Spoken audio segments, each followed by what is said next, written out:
What if Rimuru reincarnated to Arifureta A Tensura x Arifureta crossover? Rimuru Tempest, the supreme ruler of Tempest, has grown bored with his peaceful daily life and unending paperwork. Seeking a fresh start, he decides to reincarnate into another world. Reborn as the twin brother of Hajime Nagumo, Rimuru gets caught up in the sudden summonings and dark plots of a foreign land, ultimately meddling in the events of Arifureta, from Commonplace to World's Strongest. Chapter 8, The Heroes Group vs. Demon Lord. Rimuru saw a magic portal in front of him. Sile-san, where is this portal? I cannot say exactly, but it is inside the Orcus dungeon. Probably the place where the students went. Okay, let us go then. Rimuru went through the portal and found himself in the middle of the labyrinth. Magical perception has detected several people nearby. Turn right, go straight, and take the second left. Sile-san is reliable as always.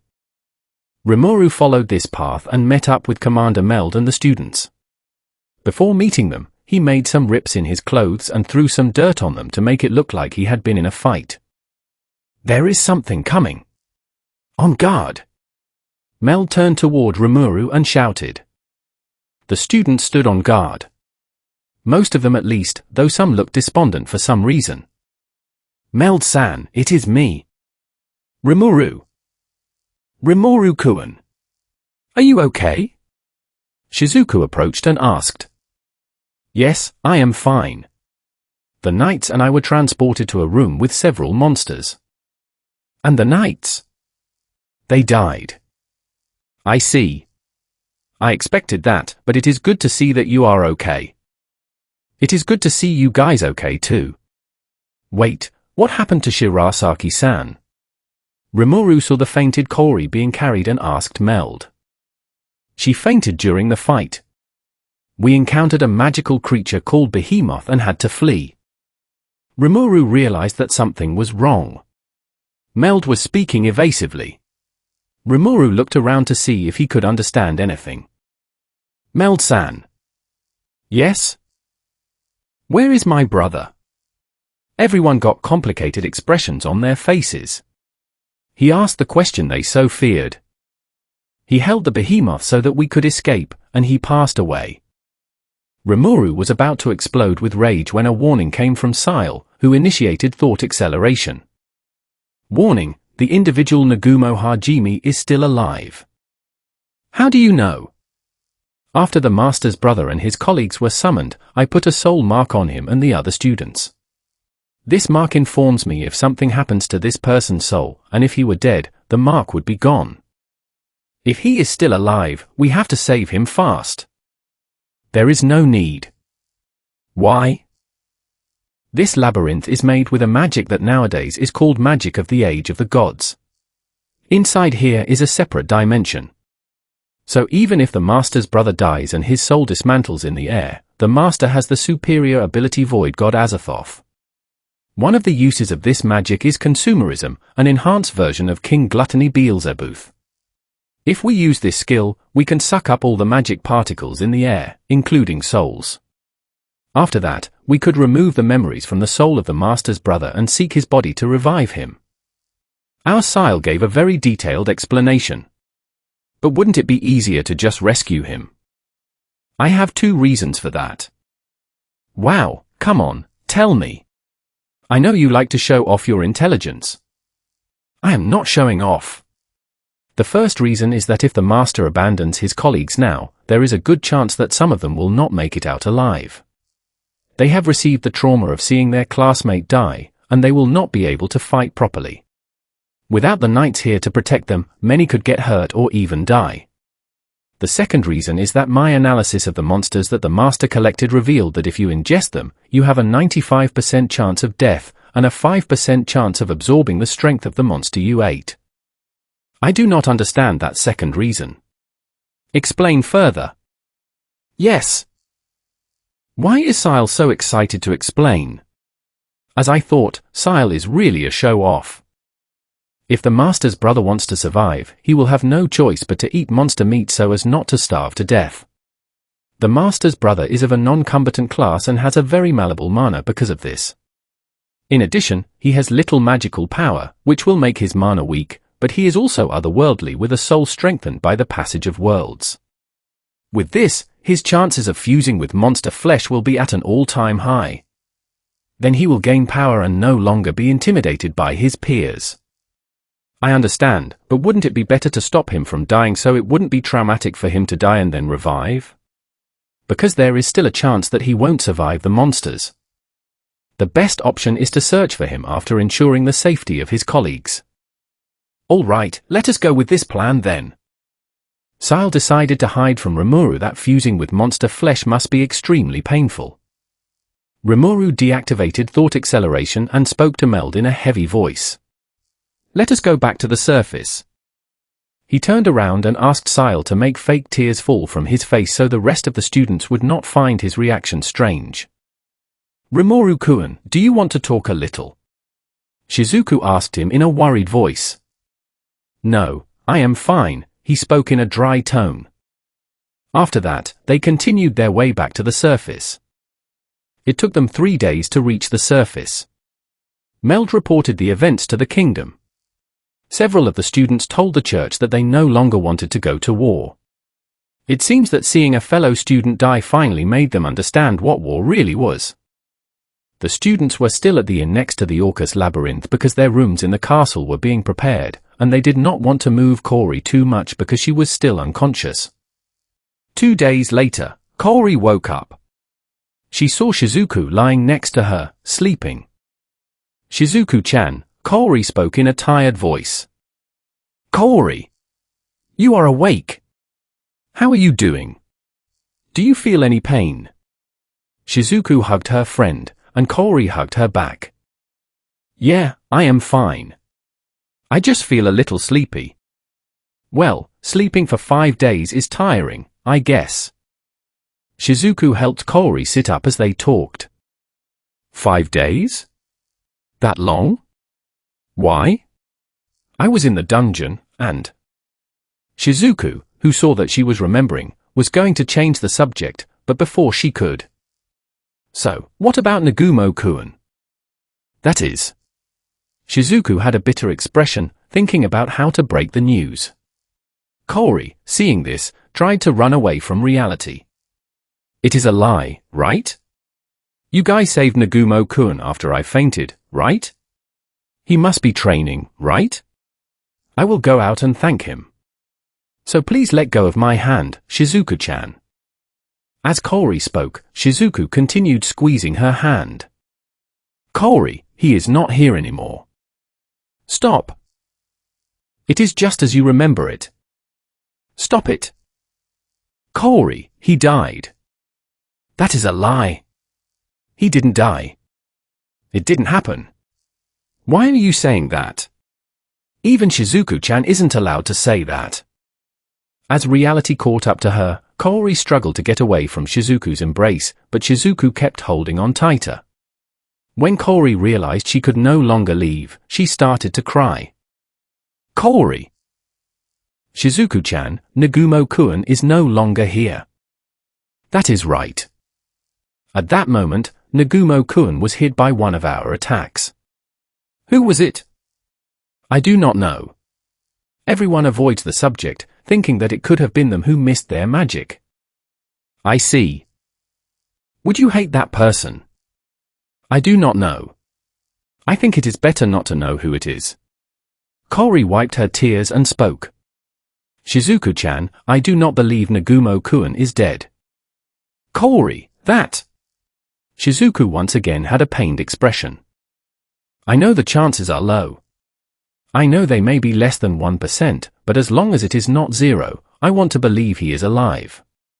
I am going to get stronger. Strong enough to protect him and everyone, and I will not believe he is dead until I confirm it. Shizuku-chan? What?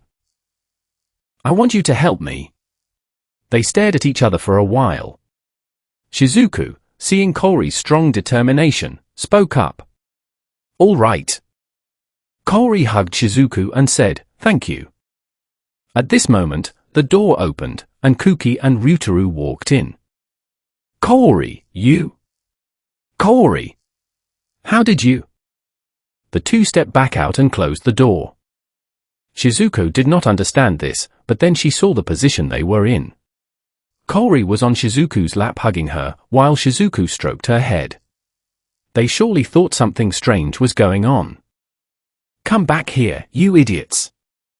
Rimuru was acting as well as he could. He did not initiate conversation with anyone and gave short answers when people talked to him. He thought that this is how he should act in this situation, and continued to pretend that he did not know Hajime was alive. He also trained and slept a lot more than usual to make it look like he was shaken. He felt a little bad for deceiving his colleagues about this. Rimuru was undecided whether or not to tell them about Hajime's survival. That might relieve them a lot. The only problem was that it would lead to a lot of questions about his abilities and why he did not tell them before. Sile also told him that the best thing to do was not to tell them, because this would serve as motivation for their training. It would also make sure that the church does not force the students who do not want to go to war. He thought for a while and decided to make his choice when Kaori woke up. If he was going to tell them, he wanted to tell everyone together. He arrived at the inn and found that Kaori had woken up. He saw her in the inn restaurant having soup while chatting with Kuki, Ryutaro, and Shizuku. Kaori noticed him and called out, "Rimuru-kun." Kaori approached, holding Shizuku's hand. "Rimuru-kun, about Nagumo-kun, I? Do not say anything about that. I came to talk about something else," he spoke in a direct tone. "Another thing?" Kaori tilted her head in confusion. "Yes, about what you guys are going to do from now on. Sensei has arranged for those who do not want to fight to not be forced. I want to know what you guys are going to do." "As for that, She thought for a moment and then spoke with determination. "I have already decided. I do not want to believe that Nagumo-kun is dead. I want to save him. Even if there is little chance that he is alive, I still will not believe that he is dead until I confirm it with my own eyes. For that, I will train harder and get stronger." She closed her fist and placed it on her chest as she said this. Hearing this, Rimuru decided that he did not need to tell them about Hajime. The students actually became more determined, especially Kaori. So he decided it would be better not to reveal the truth just yet. "I see. Well, since you are all fine, I will go now." He spoke as he headed toward the room where he had left his sword. "Go? But didn't he just come back from training?" Kaori said, confused. She looked at Shizuku, who was wearing a thoughtful expression. Shizuku then opened her eyes in surprise, as if she had discovered something. "What is it, Shizuku-chan?" "Kaori, we have to call Kuki and Ryutaro." "Quick!" Rimuru picked up his sword from the inn. He had left it there to talk with Shizuku and Kaori. Normally he would store it in his spatial inventory, but it would be awkward to do that in public, so he left it in his room first. He was heading to the Orcus dungeon. He was going to look for Hajime so he would not let him die. Sile told him that there was a method to revive Hajime, but Rimuru thought it best to look for him anyway. The dungeon was full of magical beasts, so he wanted to spare Hajime a traumatic experience like being eaten alive. He got close to the entrance when he saw 4 people standing there, Kuki, Ryutaro, Kaori, and Shizuku. "Why are you guys here?" "Rimuru-kun, we know what you are going to do. You think Nagumo-kun is alive, don't you?" Shizuku asked as she took a step forward. She thought of this possibility when she saw that Rimuru had no severe reaction to Kaori's words, and also because Rimuru said, "Since you are all right, I can go." He wanted to make sure that they were okay before he went to look for Hajime. She totally read me, Rimuru thought, wondering what the best course of action was. Rimuru lowered his head so that his hair covered his eyes, and spoke in a calm voice. "Yes. And you are going to look for him, aren't you?" "Yes." "Rimuru, we cannot allow you to do that," Kuki spoke as he stood with his arms crossed behind Shizuku. "Nagumo is dead, and we cannot afford to lose another companion." Kaori got a complicated expression when Kuki said this, but continued in silence. "No matter what you say, I will not believe that my brother is dead. I will still search for him. Kuki looked at his group, and they nodded in agreement.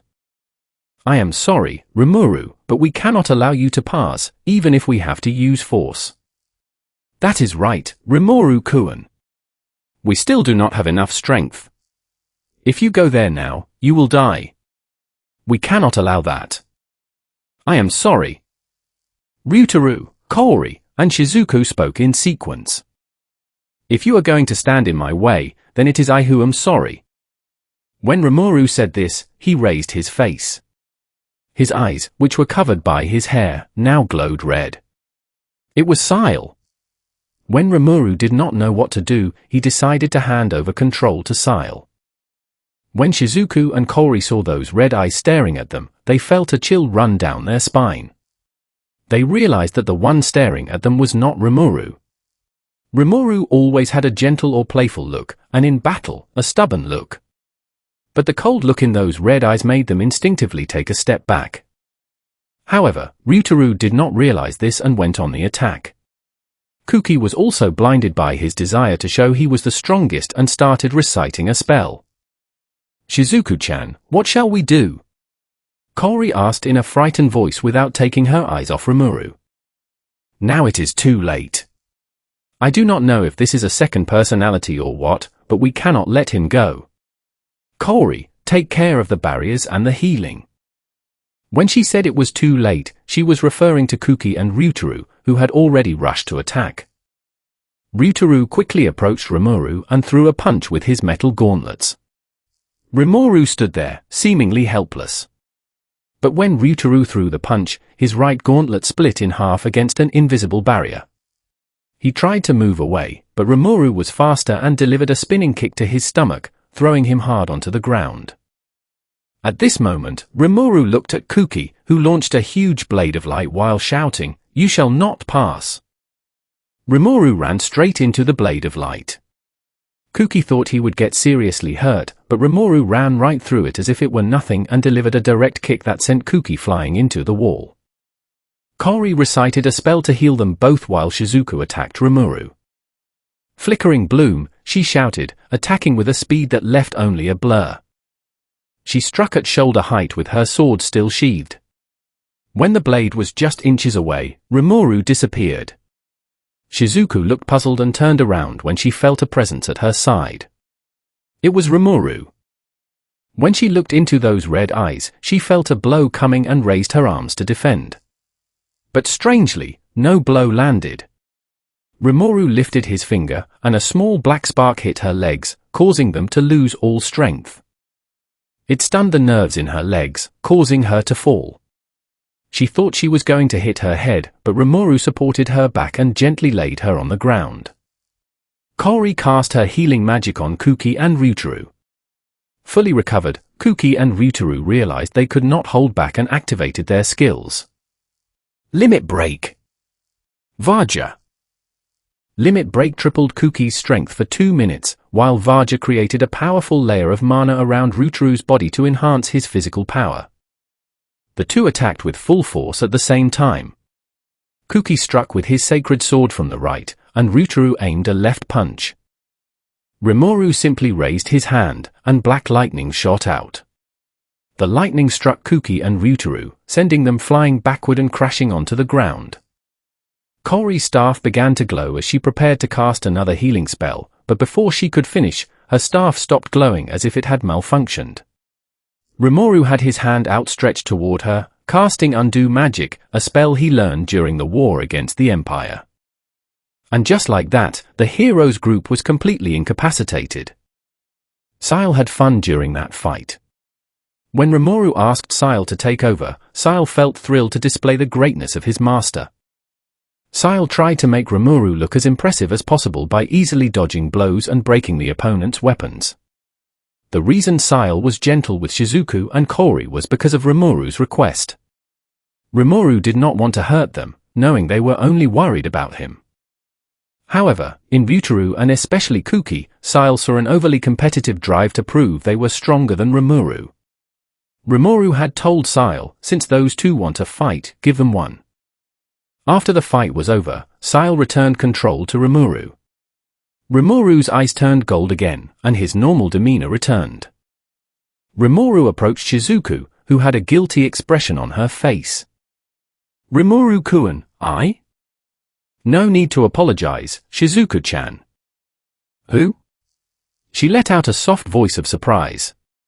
The gentle tone of his voice caught her off guard. It was the same gentle tone he always used before the events in the dungeon. Look, I am really glad that you care about me, but I will be fine. I will go find my brother. You guys stay here, train to get stronger, and then help me out later, okay? All right. She still looked worried, so Rimuru stroked her head and gave her a warm smile. The gesture made her blush. He then turned to Kaori and spoke in a serious tone. Kaori was looking between Kuki, Ryutaru, and Rimuru's interaction with Shizuku.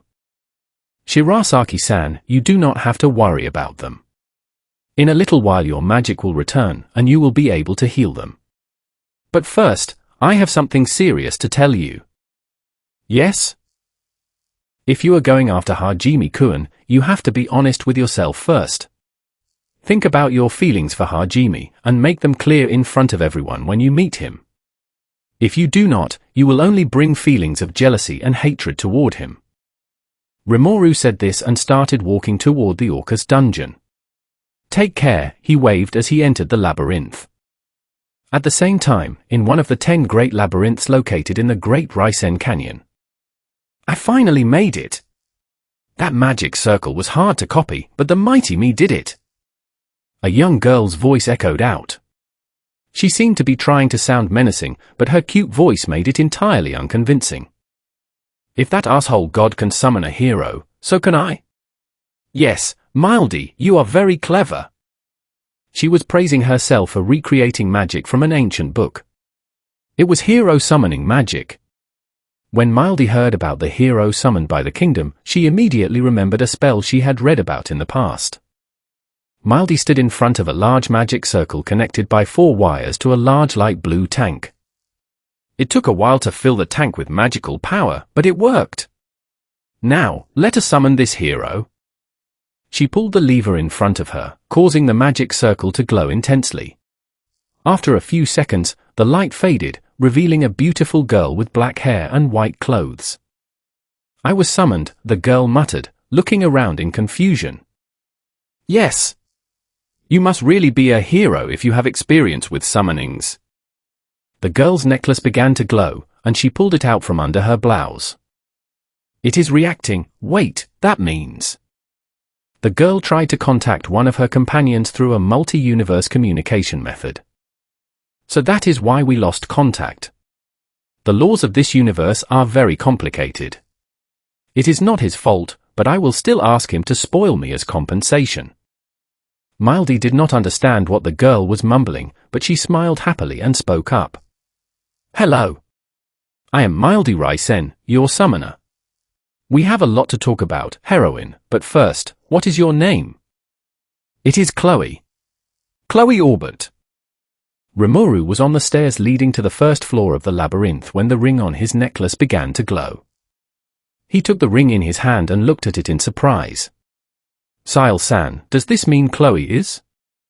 Yes, she is in this universe. Can you locate her? That is what this necklace was made for, right? Normally I could, but because of the different laws of this universe, I cannot at the moment. I see. Even though we really want to look for her, let us wait until after we find Hajime-kun. Yes, it is natural that you want to see her. Of course, after all, she is my fiancée. Chapter 9, You. Shit. Why aren't you here? It had been 2 days since Hajime defeated the claw bear. After eating the bear and seeing his statuses increase, there was no monster on this floor that could challenge him. So it was quick to prove he had mapped out 80% of the floor, but he hadn't found any stairs that went up. The only way he could find was the way down, but Hajime didn't have much interest in finishing the dungeon. He wanted to go up, but he couldn't find the way. A dead end, huh? Hajime sighed as he agreed to follow the way down. The stairs were well made and well lit. He reached the next floor while giving a fearless smile. This floor was very dark. The floors above had always been very well lit with green stones, but this floor was totally dark. Hajime was using a green stone that he picked up on the other floor to light the way. After proceeding for a while, Hajime felt something unpleasant to his left and jumped back. He pointed the light stone in the direction of this presence, and there was a green lizard with yellow eyes and vertical pupils.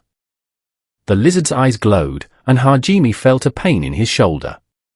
He looked at his left shoulder and saw that his shoulder was petrified. He took some holy water from his wolfskin backpack and poured it over his shoulder. The petrification that was spreading receded until it was gone. The lizard was about to make another attack, but Hajime stepped forward and threw a light grenade. The stunned lizard took a Donna shot and died. Hajime continued on his way and killed several magical beasts along the path. He wanted to rest, so he made a base inside the wall with transmute. Time to eat. He ate the basilisk, an owl that speared its paws like a rifle, and a six-legged black cat. As he ate, pain coursed through his body. That meant the monsters here were as strong as or stronger than the claw bear. Hajime finished eating and checked his status. His status increased a little, and he gained resistance to petrification, night vision, and presence detection. It would have been nice to petrify things with my eyes, he said, disappointed. Night vision was exactly what it sounded like, and presence detection detected living things within 10 meters of him, even if he didn't look. Hajime replenished his supplies and easily passed that floor now that he had night vision and presence detection. The floor that Hajime was on now had the ground covered in tar. Hajime analyzed this tar and found that it was highly flammable, so he had to be careful when using Donna, or he would blow up the whole floor. This tar also made it difficult to move around, so Hajime used several rocks for support and aerodynamics. At that moment, a magical beast with rows of teeth appeared beside Hajime. It had a shape that could be described as a brown shark. Why didn't the presence detection detect it? Hajime thought as he dodged the creature's bite. TSK, it doesn't matter if I can detect it or not. I will kill and devour you. The creature entered the tar like a shark in the sea and disappeared. Hajime intentionally lost his balance, causing him to receive an attack from the shark. Of course, it was a trap. He rolled over and shot the shark from above, taking care that the shot didn't catch on the tar. Well, let us see why I didn't detect it. Hajime made a makeshift base, ate his meat, and looked at his statuses. They increased a little, and he gained the skill of concealing presence, as well as resistance to physical attacks. I see. Well, let us continue. Hajime continued his conquest of the dungeon. Things had been easier now that Hajime had hide presence. He could just hide and kill the monsters with one shot now. Of course, there had also been some difficult monsters, like a monster that released paralyzing gas. Hajime only survived because he put a small bottle of ambrosia behind his molars for emergencies like that. From that monster, he gained resistance to poisons. He also passed through some very complicated floors, like one floor that was a big forest. This floor had so much humidity that it made Hajime uncomfortable, and the monsters there were giant centipedes that were disgusting. But it also had some monsters that Hajime found fun to fight, like tree ants.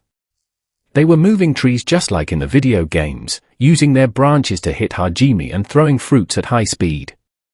After killing them, Hajime ate some of these fruits and was thrilled with their delicious taste, and after that, he became a crazy tree ant hunter. Before he knew it, he had descended 50 stories. He found a giant door with 2 giant statues of creatures that looked like cyclopes. These statues stood beside the door like guards. It is like Pandora's box. I wonder what is in there? Well, no matter what it is, I am going to survive and go home. Anyone who gets in my way, I will kill, he spoke with a fearless smile on his face. Hajime prepared his things and approached the door. The lock on the door had 2 spherical fittings with magic circles engraved on them. Strange. I have studied a bunch, but I have never seen this magic formula before. When Hajime realized that he was weak, he had decided to expand his knowledge to compensate and studied various types of magic formulas. If he had never heard of this one, it was a really rare magic formula. Could it be ancient magic? He formulated some hypotheses and came to a conclusion. Well, let us cross over with transmutation like I have done so far. Hajime started to use transmutation on the door, but then a scream ran through the entire room. Hajime leapt back and looked. The two statues were broken, and out of them came two gigantic cyclopes. Well, that is a classic after all. It really was just like in the video games. Monsters coming out of statues just as the player was about to open the door was standard. The other Cyclops gave a shout, but the sound of a gunshot resounded, and the Cyclops who was screaming fell hard to the ground. The other Cyclops looked at his friend, perplexed, and then faced Hajime. What? Did you think I was going to stand by and watch you guys scream? Hajime picked up Donna and shot the living Cyclops. The Cyclops was shielding himself from the shots with his arms, but realized that he wasn't going to last long and went on the attack. He tried to punch Hajime, but Hajime deflected with divine step and shot the Cyclops in the head, killing him. Those Cyclopes were worthy of pity. They had probably been sealed up here for a while waiting for a challenger, and when one finally arrived, the Cyclops couldn't even make his villain speech. Hajime went to remove the meat from one of the Cyclopes and saw something glowing inside the creature's body. It was a sphere. He removed the sphere and realized that it fit perfectly into the lock of the door. So this is where it was. He pulled out the flesh of the other Cyclops and found another sphere glowing as well. Then I will eat their meat, door first. Hajime slotted the spheres into the door, causing the ancient magic formulas to glow and unlock the door. Hajime slowly opened the door while looking around. It was a large room that was completely empty, with only a metal cube about 10 feet high in the middle of the room.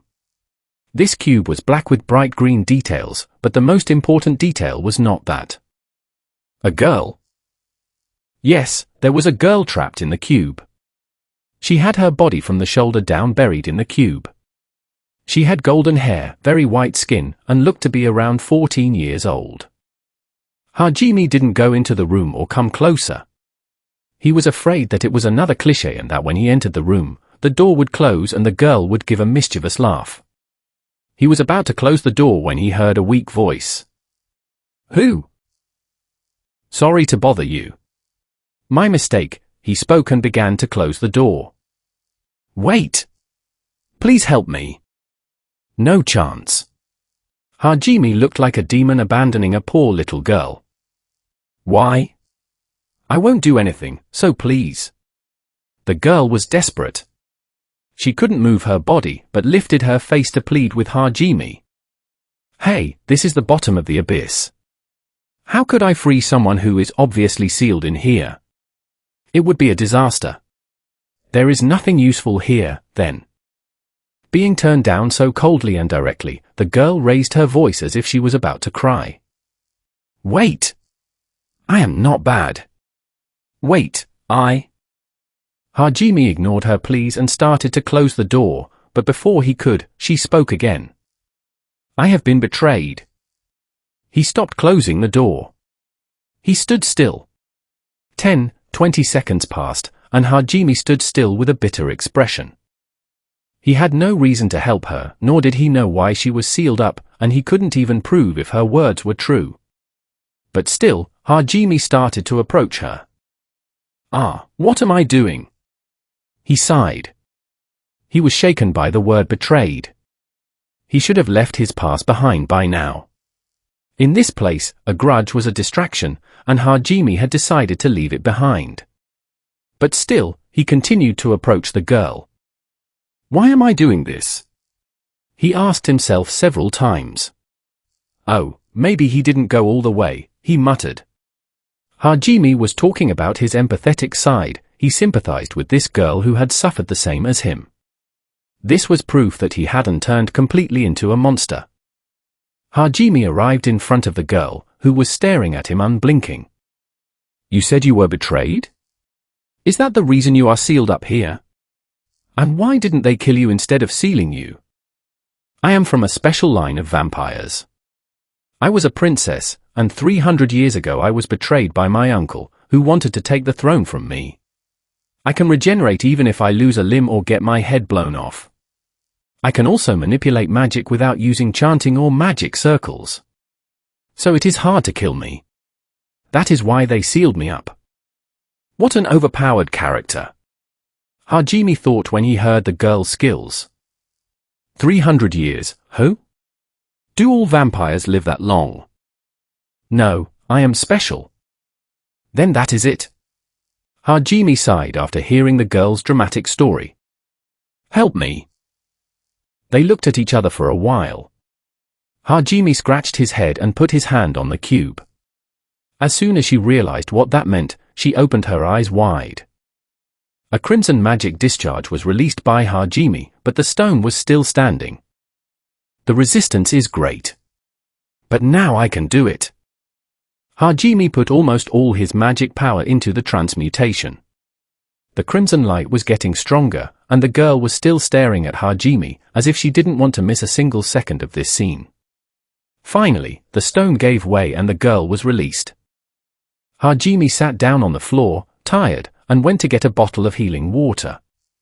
When he raised his hand, the girl held it out and spoke. Thank you. With these words of gratitude from the girl, he realized that there was still something, even if small, there was still a light in her heart. Hajime gave a smile and shook the girl's hand back. Name? What is it? Hajime. Nagumo Hajime. What is yours? The girl mumbled Hajime several times so as not to forget. Grant me one. Who? You want me to give you a name? Did you forget yours or something? She shook her head in denial. I do not need my other name anymore. The name you give me will be enough. Even if you say that? Her eyes were gleaming with anticipation, and Hajime had no way to deny it anymore. How about you? You? It is in my language. It means moon. Your red eyes in that darkness reminded me of the moon. If you do not like it, you can change it. From now on, I will be you. Thank you. Oh, for now. Hajime took the clawed bear skin from his backpack. Put that on. You cannot stay like that forever. When you realized her condition, her cheeks turned red, and she covered herself with the cloth as if it were a towel, muttering with an annoyed look, Hajime, pervert. He knew that nothing he said would improve his situation, so he stayed quiet.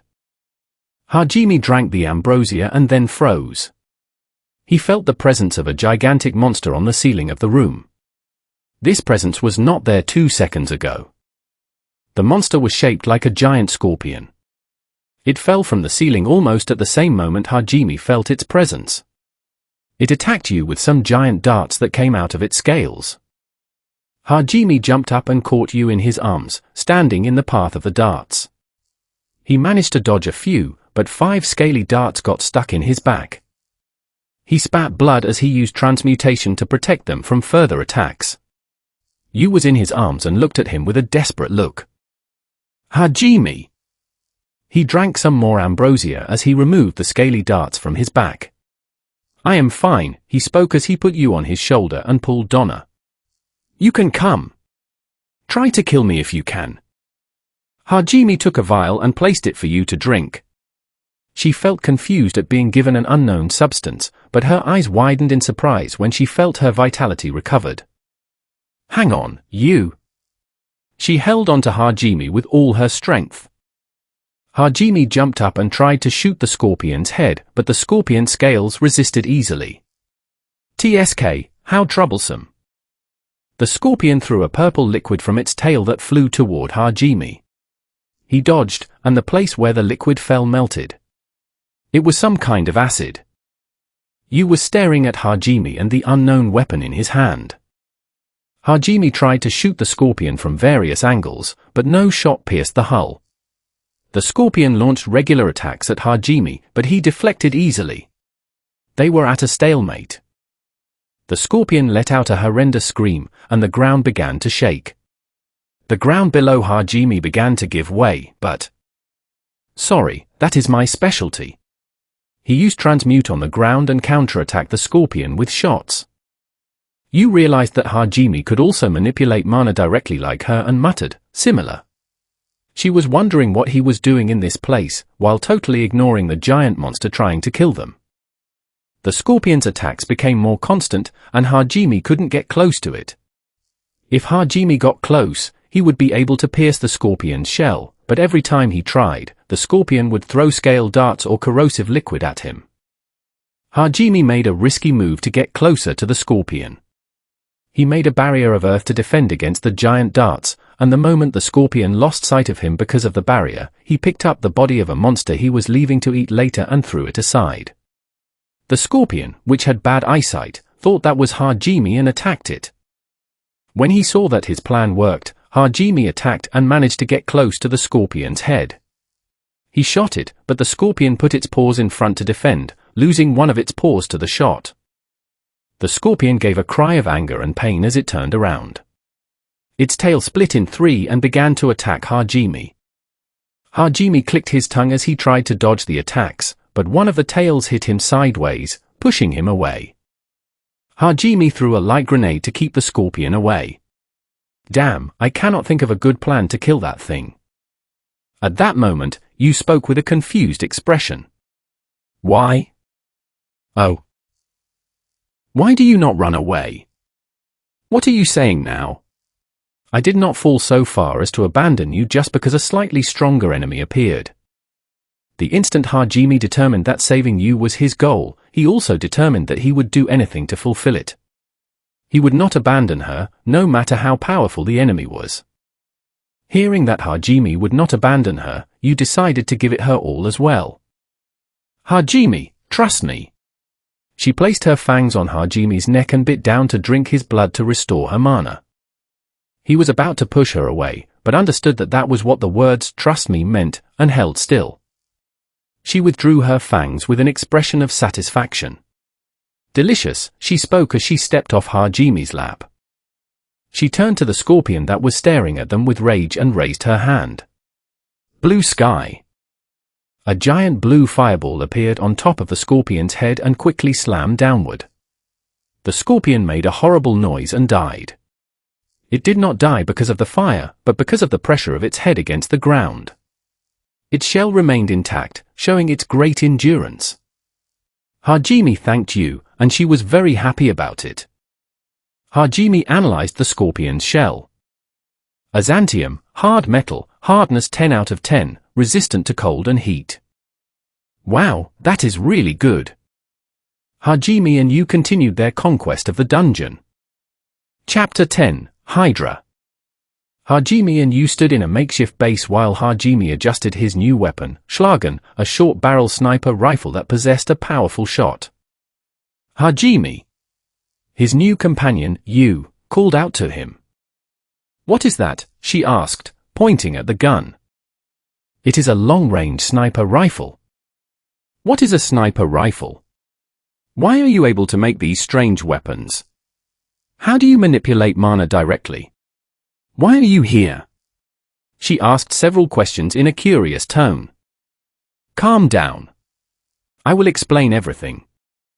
He explained everything, from when he was summoned to this world to the part where he fell into the abyss. So I ate monster meat, survived because of this water you said is called ambrosia, and I got here. You? She was crying. I am sorry, it is just so sad. Well, you do not have to worry. I do not hold a grudge against God or my classmates. I just want to go home. Home. Yes, home. I have changed a lot, but I still want to go back to my world. I do not have a home. She had a sad expression on her face. So, do you want to come with me? Her expression changed to one of surprise and hope. Can I really? Sure. My world is not so cool, and it has several boring rules, but if you want, you can come with me. She approached Hajime and leaned her head on his arm. So Hajime is my new home. Hajime stroked her head, making her smile.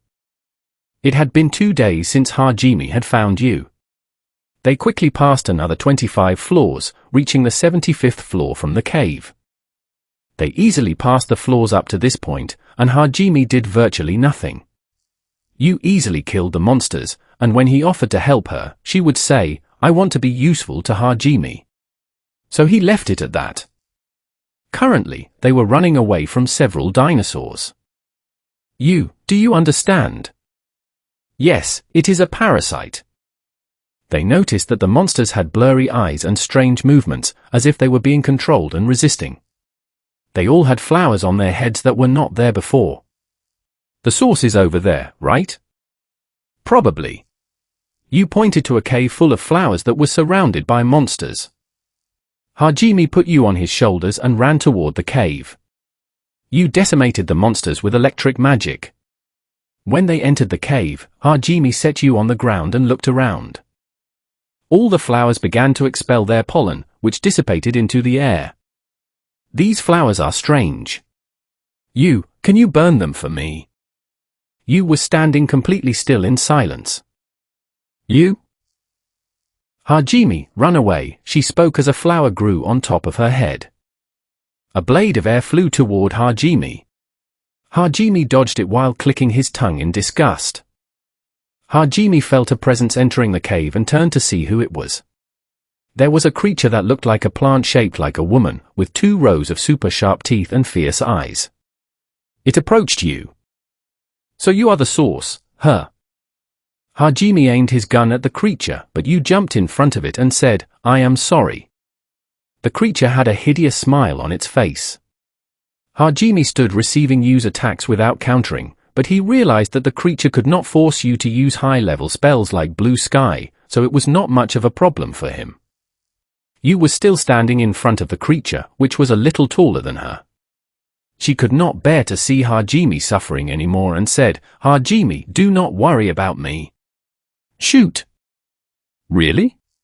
Well, that makes it easier. He shot the creature in the head, causing it to drop dead. You looked back and forth between Hajime and the dead creature in confusion. You shot. Well, you said to shoot. You did not even hesitate. Well, I wanted to kill that thing, and I have confidence in my aim. It ripped out my hairy crown. Well, it will regenerate, right? She started playfully punching him in the chest, as if to say she knew he was right, but was still annoyed. They arrived. 75 stories later, on the 150th floor from the cave, they saw a gigantic door in great condition, detailed with drawings that seemed to show a sky full of clouds. I have a feeling. Me too. Let us go, they declared, opening the door. They entered a gigantic, well-lit room. The room had 6 gigantic pillars near the walls and a ceiling 200 meters high, which was probably designed to fit the monster that was about to appear. A gigantic magic circle appeared. It glowed brightly, and a dragon appeared with a gigantic body and 4 heads of different colors. It was a hydra. Hydra, Hajime muttered softly. Let us go. Hajime ran to the left and you to the right. Hajime shot at the yellow head, but the blue head moved ahead to defend. You attacked the green head with yellow lightning, which dealt damage and made it angry. A roar echoed through the room. The green head attacked, trying to bite you, who dodged backward. The yellow head unleashed a jet of fire at Hajime. He dodged and was attacked by the blue head. The black head moved closer and looked deeply into Yu's eyes. You saw Hajime run away and abandon her, leaving her all alone. That was the power of the black head. Hajime saw the black head looking deep into Yu's eyes as you shed tears, realizing it was some kind of mind control. The yellow head launched a blast of fire at you, but Hajime ran toward her and stood between you and the blast, transmuting the ground to use as a shield. The piece of ground Hajime was using as a shield began to crack under the pressure, and even with Hajime repairing it continuously, it would not last forever. Realizing this, Hajime pulled a light grenade from his backpack. As he threw the light grenade, the stone shield cracked. That crack took less than 2 seconds to repair, but it was enough for some fire to pass through and strike Hajime's right eye. He gave a groan of pain and threw the light grenade, stunning the Hydra. While enduring the pain in his eye, Hajime took Yu in his arms and laid her down behind one of the large pillars. "You, hey, you." He patted her cheek as he called out to wake her up. She slowly opened her eyes. "Hajime." "You." "Hajime." She hugged him tightly as she shed tears of happiness. "It hypnotized you, right?" I saw you abandon me." "You do not have to worry about that. Can you fight?" She made a pained expression as she remembered the scene she saw during the hypnosis. Hajime realized she was worried about being abandoned, so he leaned in and gave her a reassuring kiss. After pulling away, he spoke gently. "You, do not worry. I will never abandon you. Now, how about we kill that thing?" She placed her finger on her lips and stood up, energized. "Yes. What shall we do?" The blue head defends, the yellow head attacks from a distance, the green head attacks up close with speed, and the black head causes illusions. It will be difficult to attack them. He thought for a moment and then spoke. "You, protect me while I get ready. I am going to use Schlagen." "Yes." Hajime picked up his sniper rifle from the middle of the room and began to prepare it. The Hydra approached as its heads attacked. The yellow head launched a jet of flame that was countered by a jet of water. The green head was about to attack, but you drove it away with fireballs. The blue head had to protect the black head, which was being attacked by lightning. "You." Understanding what the warning meant, you jumped behind Hajime. Schlagen fired with immense power. The Hydra gave a horrified scream and collapsed. When Hajime looked at his target, he saw the Hydra severely wounded, its heads no longer moving. Before Hajime could celebrate victory, a light began to pour out of the Hydra's body. The light levitated the body slightly, forcing it back upright. When the light disappeared, the Hydra let out a massive roar.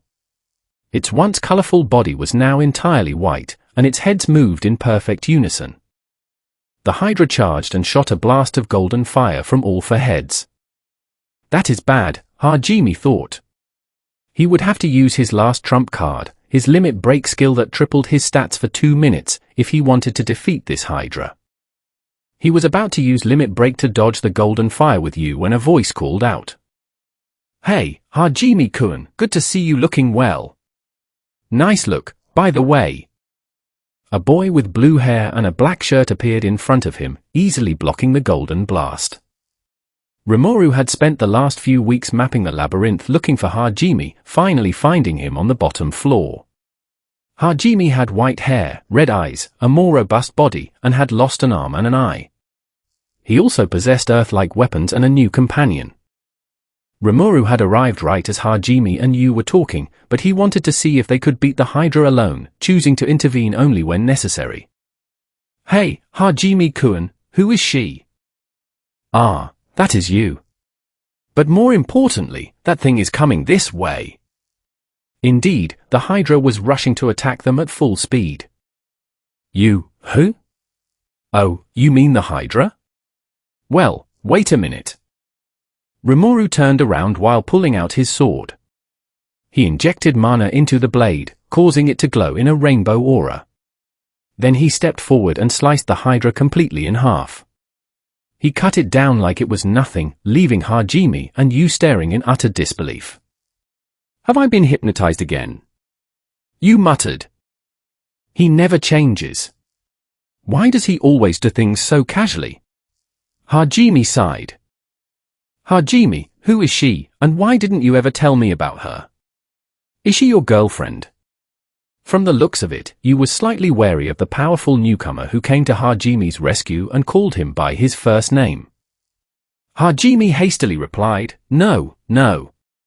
That is not a girl. That is my brother Rimuru." "Oh, I see. You said he was strong, but I didn't think he was that strong." "I didn't think he was that strong either," Hajime admitted. At that moment, Rimuru approached them. Yosh! That was a great final boss. Hajime-kun, how about we talk in the next room? From the looks of it, you have something interesting over there. That is fine. Let us go, you. She nodded in agreement, and they headed for the final room. They opened the door at the end of the hall and saw a huge mansion set in a large courtyard, lit by an artificial light that resembled the sun. Rimuru produced chairs, and they sat down to talk. Wow, you really had a rough time. And as for who threw the fireball at you, it was Hayama, right? Hajime finished recounting the event since he fell into the abyss. It was probably him. I see. But you had better not hold a grudge. I do not want my brother obsessed with revenge. Rimuru turned to you and asked, so, you are a vampire? Yes. And you were trapped in that room for 300 years, right? You looked away and spoke. It is rude to talk about a lady's age. Ah, yes. Sorry. Hajime interrupted to change the subject. Okay, I already talked about us, but how did you get here so fast? Oh, that? Well, I came down. What do you mean you came down? What about the monsters? Hajime asked, stunned. They kept wanting to play while I was coming down. They kept attacking me all the time, and I found that very annoying, so I cleared them out. Did you see those monsters that looked like video game creatures? That really cheered me up. Well, yes. Hajime was a bit embarrassed, but he couldn't deny it. He had been excited when he saw the Treants too. Now that we are done, how about we see what is in that house? They arrived at the mansion. The door was open, so they went inside. It was a well-designed building with 2 staircases leading to the second floor and a throne in the middle of the room. On the throne sat a skeleton dressed in fine clothing, with a distinctive magic circle in front of it. I will go first, Hajime said, stepping onto the magic circle.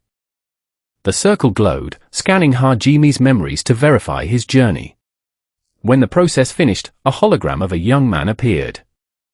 Hello. I am Oscar Orcus. I have a story to tell you regarding the purpose of the Great Dungeons. He began to speak, explaining the history of the ancient era when the races were at war over various religions.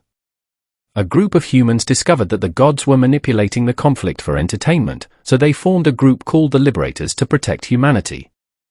The gods turned the populace against the Liberators, wiping out all but the 10 strongest members, who possessed ancient magic. These 10 created the Great Dungeons to pass down their power to future generations capable of living by their own free will. Leaving that message, the hologram disappeared. Hajime, are you okay? You asked. Yes. It seems I have gained a new magic that can interfere with materials and modify them. You can make artifacts. You looked amazed. Do you want to try it too? The magic circle does not cause harm. You agreed and stepped onto the circle, receiving the ancient magic as well. Then it was Rimuru's turn. Rimuru stepped onto the circle and acquired the ancient magic, recognizing its potential to aid in spatial manipulation and navigation across universes. Hey, Hajime-kun, I think this skill will be much more useful for you as a synergist, Rimuru noted. Yeah, I think so too. I already have some ideas. The 3 received rings engraved with an X symbol, which granted access to the mansion's facilities. They explored the library, the workshop, and a room containing a portal leading out of the labyrinth. After exploring, Rimuru mentioned, Hajime-kun, I have a way to restore your arm and eye if you want. Really? I appreciate that, but not right now. After reading some of those books, I realized I can craft an artificial arm and eye that will grant me unique abilities for now. When we return home, I will take you up on that. I see. So you plan to stay here a while longer? Yes, you and I decided to stay and prepare. I will stay as well, Rimuru said. I have a few ideas for artifacts we could create. Rimuru wanted to ensure Hajime remained grounded after his trial in the abyss. knowing that Rimuru had come to search for him, and learning that Kaori still believed he was alive, helped Hajime maintain his humanity. They spent the next month in the workshop crafting artifacts and training. During that month, Hajime, Yu, and Rimuru prepared thoroughly for their return to the surface. Hajime constructed a black metallic arm and a magical eye covered by an eye patch, both packed with hidden functions. They crafted various weapons, equipment, and vehicles, storing their gear inside specialized storage rings called treasure chests. Rimuru assisted in designing durable, enchanted clothing that could withstand heavy combat.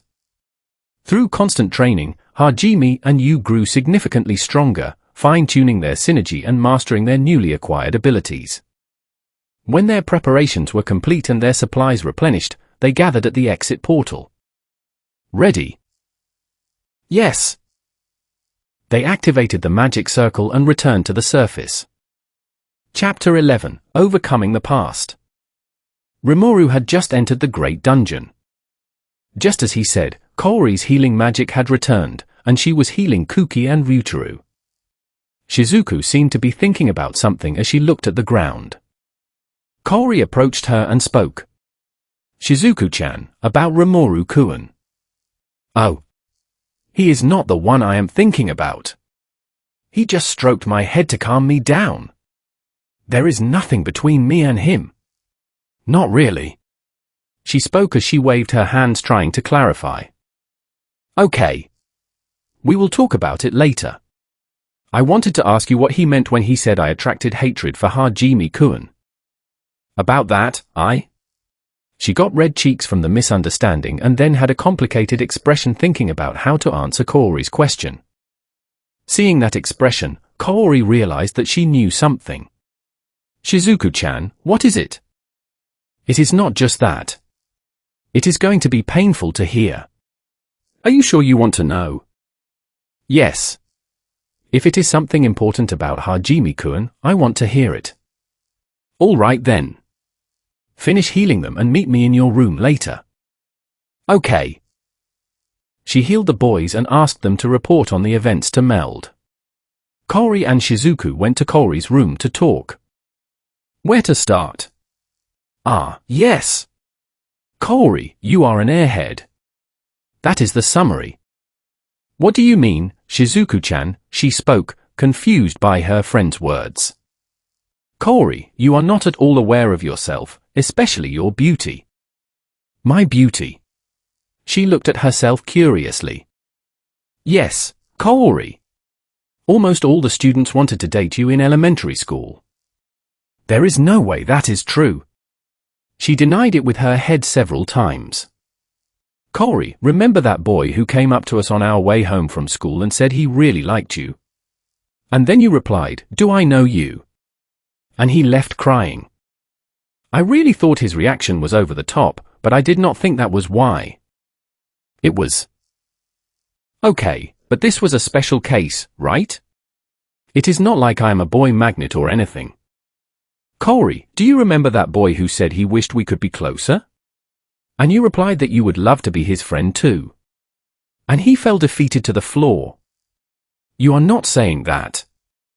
Yes, he did too. Shizuku began listing boys who confessed to Kaori without her realizing it. Kaori's reality shock increased with each listing.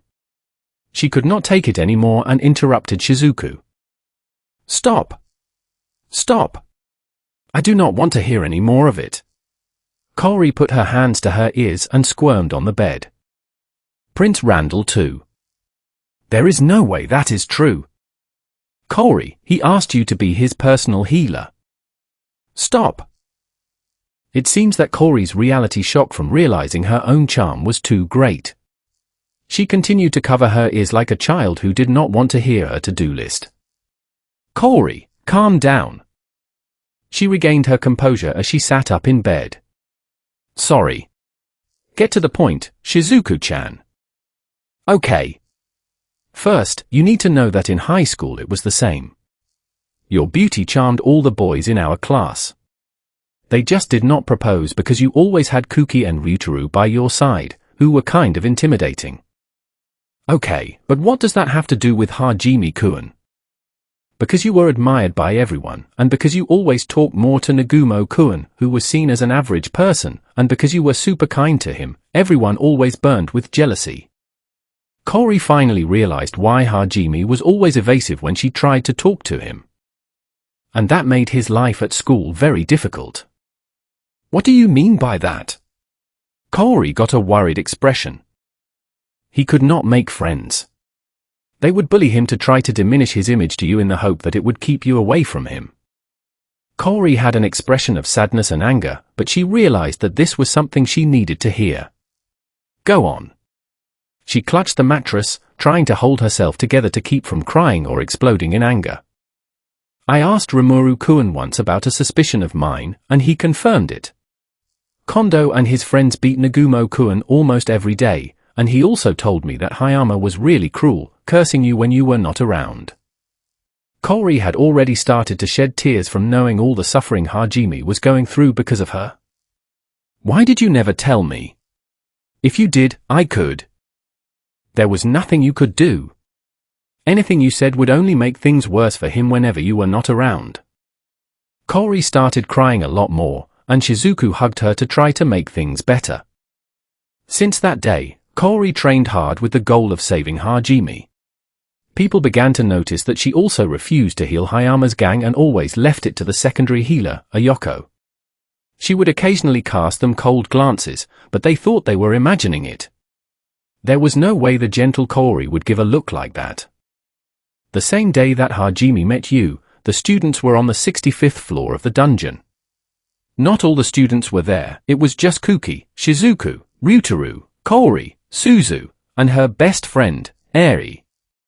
Suzu was always a lively girl, 1.6 meters tall with brown hair, very cute with her pigtails, and able to get along with anyone. Eri, her best friend, was also a beautiful girl with black hair and a similar height. She wore glasses and stylish dark clothes that made people describe her as smart and responsible. Hayama's gang and 10 other students were also there. Hayama had apologized for setting the trap at lunchtime in front of all the people and was forgiven. But Shizuku realized that he chose the moment when Kuki would be around because he knew that the righteous hero would easily forgive him, leading the others to do the same. Shizuku, not at all happy about her friends being manipulated, told Kaori her view of things. Kaori, who was already angry with Hayama after finding out what he and his gang did to Hajime, was even angrier. Kaori was so angry that when Hayama came to apologize to her personally, she simply ignored him and walked away. She did the same thing with his other attempts and ignored him even when he talked about other things. The reason there were few students here was because Hajime's fall had left a heavy impression on everyone's mind. The church wanted to force them to fight, but Aiko stopped them. Aiko had one of the rarest classes, the farmer. This class could manipulate crops and make them grow faster. As long as they had Aiko, humanity would have no food problems during the war. They could not ignore Aiko's protest and allowed only the students who wanted to go to war to proceed. The students had grown stronger, and Meld, who was standing next to them, spoke about how with their current strength they could defeat the behemoth. Yet this flaw reminded them of the loss of their classmate, and it had been traumatic for them all. They were resting as they spotted the stairs leading to the behemoth's bridge. Kaori was staring thoughtfully at the stairs. Kaori! Shizuku called out to her nervously. It is okay, Shizuku-chan, she spoke with a reassuring smile. Do not try too hard, and if you need anything, talk to me. Thanks. As I imagined, Kaori is strong, Shizuku thought. Even though Hajime's survival seemed uncertain, Kaori did not give up and trained tirelessly just for the slightest chance. Shizuku was also here with a goal. She wanted to find Rimuru, who had come here alone. The other classmates had this as their main goal and did not even think about the possibility that Hajime was alive. Then someone who did not read the mood approached to speak. It was Kuki. Kaori, I love your kind side, but you cannot let yourself get carried away forever. You need to get over it. Surely Nagumo would wish that. Hey, Kuki. Be quiet for a while, Shizuku. As Kaori's childhood friend, I have to say this. Kaori, it is okay. I will stay by your side. I will not allow anyone else to fall, and I will not let Cory be sad. To Kuki, who kept repeatedly indicating that Hajime was gone, Cory replied, "Shut up, you idiot." She smacked his head, causing him to walk away with a confused groan. She turned away from her classmates and sat on the stairs while shedding tears. Both her colleagues and Kuki were perplexed. Kuki did not understand what he had done wrong. To him, those words were the right thing to do. The classmates were perplexed because they could not imagine the gentle Cory hitting someone and shouting. Cory was not as naive anymore. Since Hajime's fall, she began to realize that life was not like a story where everyone was nice and bad people surrendered without resistance. This new worldview was solidified when Shizuku told her about Hajime's suffering. She realized how naive she had been. Cory kept wondering why Hajime went to the library so much before, but now she realized Hajime was the only one who understood how dangerous this world was. He went to read to gain knowledge. Meanwhile, Cory, who was a big fan of light novels and manga, was viewing it as a simple adventure. After Hajime fell into the abyss, every time she and Shizuku were not training, they were reading. They discovered several things that the church had made them misunderstand. For example, demons were not evil by nature as it was explained to them. They were also told that demi-humans were creatures that went against God and humanity, but books stated that demi-humans simply stayed in their forest and posed no threat to humans. After realizing her naivety, Cory was no longer so passive. Shizuku sat down next to Cory and put her hand on her shoulder. "Cory! Do not worry, Shizuku-chan. I am fine." She wiped her tears and continued to speak. "I know he had no bad intentions. I think I was too hard on Kuki-kun. Maybe I should apologize to him. No. This will be good for him to learn to read the room. If Shizuku-chan says so, then fine." Shizuku, who was raised surrounded by mature people, already knew the reality of the world from a young age and knew that Kuki's black and white sense of justice was his biggest flaw. Cory considered him an important friend, but nothing more. Suzu and Eri also tried to cheer Cory up with some jokes and amusing ideas. Meanwhile, someone was staring at Cory with dull eyes. Hayama, realizing how Cory had been ignoring him lately, became more and more obsessed. The troubling plans of that person made him shudder. "That person is crazy, but if I follow along, Cory will be mine," he repeated several times in his mind. "Well, I told you that could happen. Be careful." Meld spoke as he looked at the behemoth that appeared in front of him. "Meld-san, do not worry. We have gotten stronger. We are not the same as before," Kuki confidently declared as he smiled. Meld and Ryutaru also gave fearless smiles and set out to attack. The behemoth stomped on the ground and faced the group with terrible intent. "No one else is falling. We are all going to defeat him," Cory proclaimed confidently. Kuki's current status. Name, Amanagawa Kuki. Age, 17. Gender, male. Class, hero. Level, 46. Strength, 560. Vitality, 560. Endurance, 560. Agility, 560. Magic power, 560. Magic resistance, 560. Skills, aptitude with all elements, resistance against all elements, physical resistance, complex magic, fencing, Herculean strength, teleportation, foresight, high-speed magic recovery, presence detection, magic detection, limit break, language comprehension. Reach for the rising lightning skies. Kuki moved first, making several slashes of light strike the behemoth. Howling as he backed away confused, the behemoth had its chest dripping dark red blood. "Great! We definitely got stronger." Nagayama and his team on the left. Hayama and his team in the rear. "We will take the front." Meld-san and the knights to the right. "Rearguard, prepare your spells." Kuki confirmed the plan. The vanguard formed lines of defense to stop the behemoth from getting through. The behemoth began to run. Nagayama Jugo and Ryutaru, who were the two muscular members in the class, used Herculean strength to reinforce themselves and held the behemoth back. They roared at the same time as they pushed against it. A flash that rips everything apart, absolute breakthrough. Shizuku used her unsheathing technique to hit the behemoth's horn.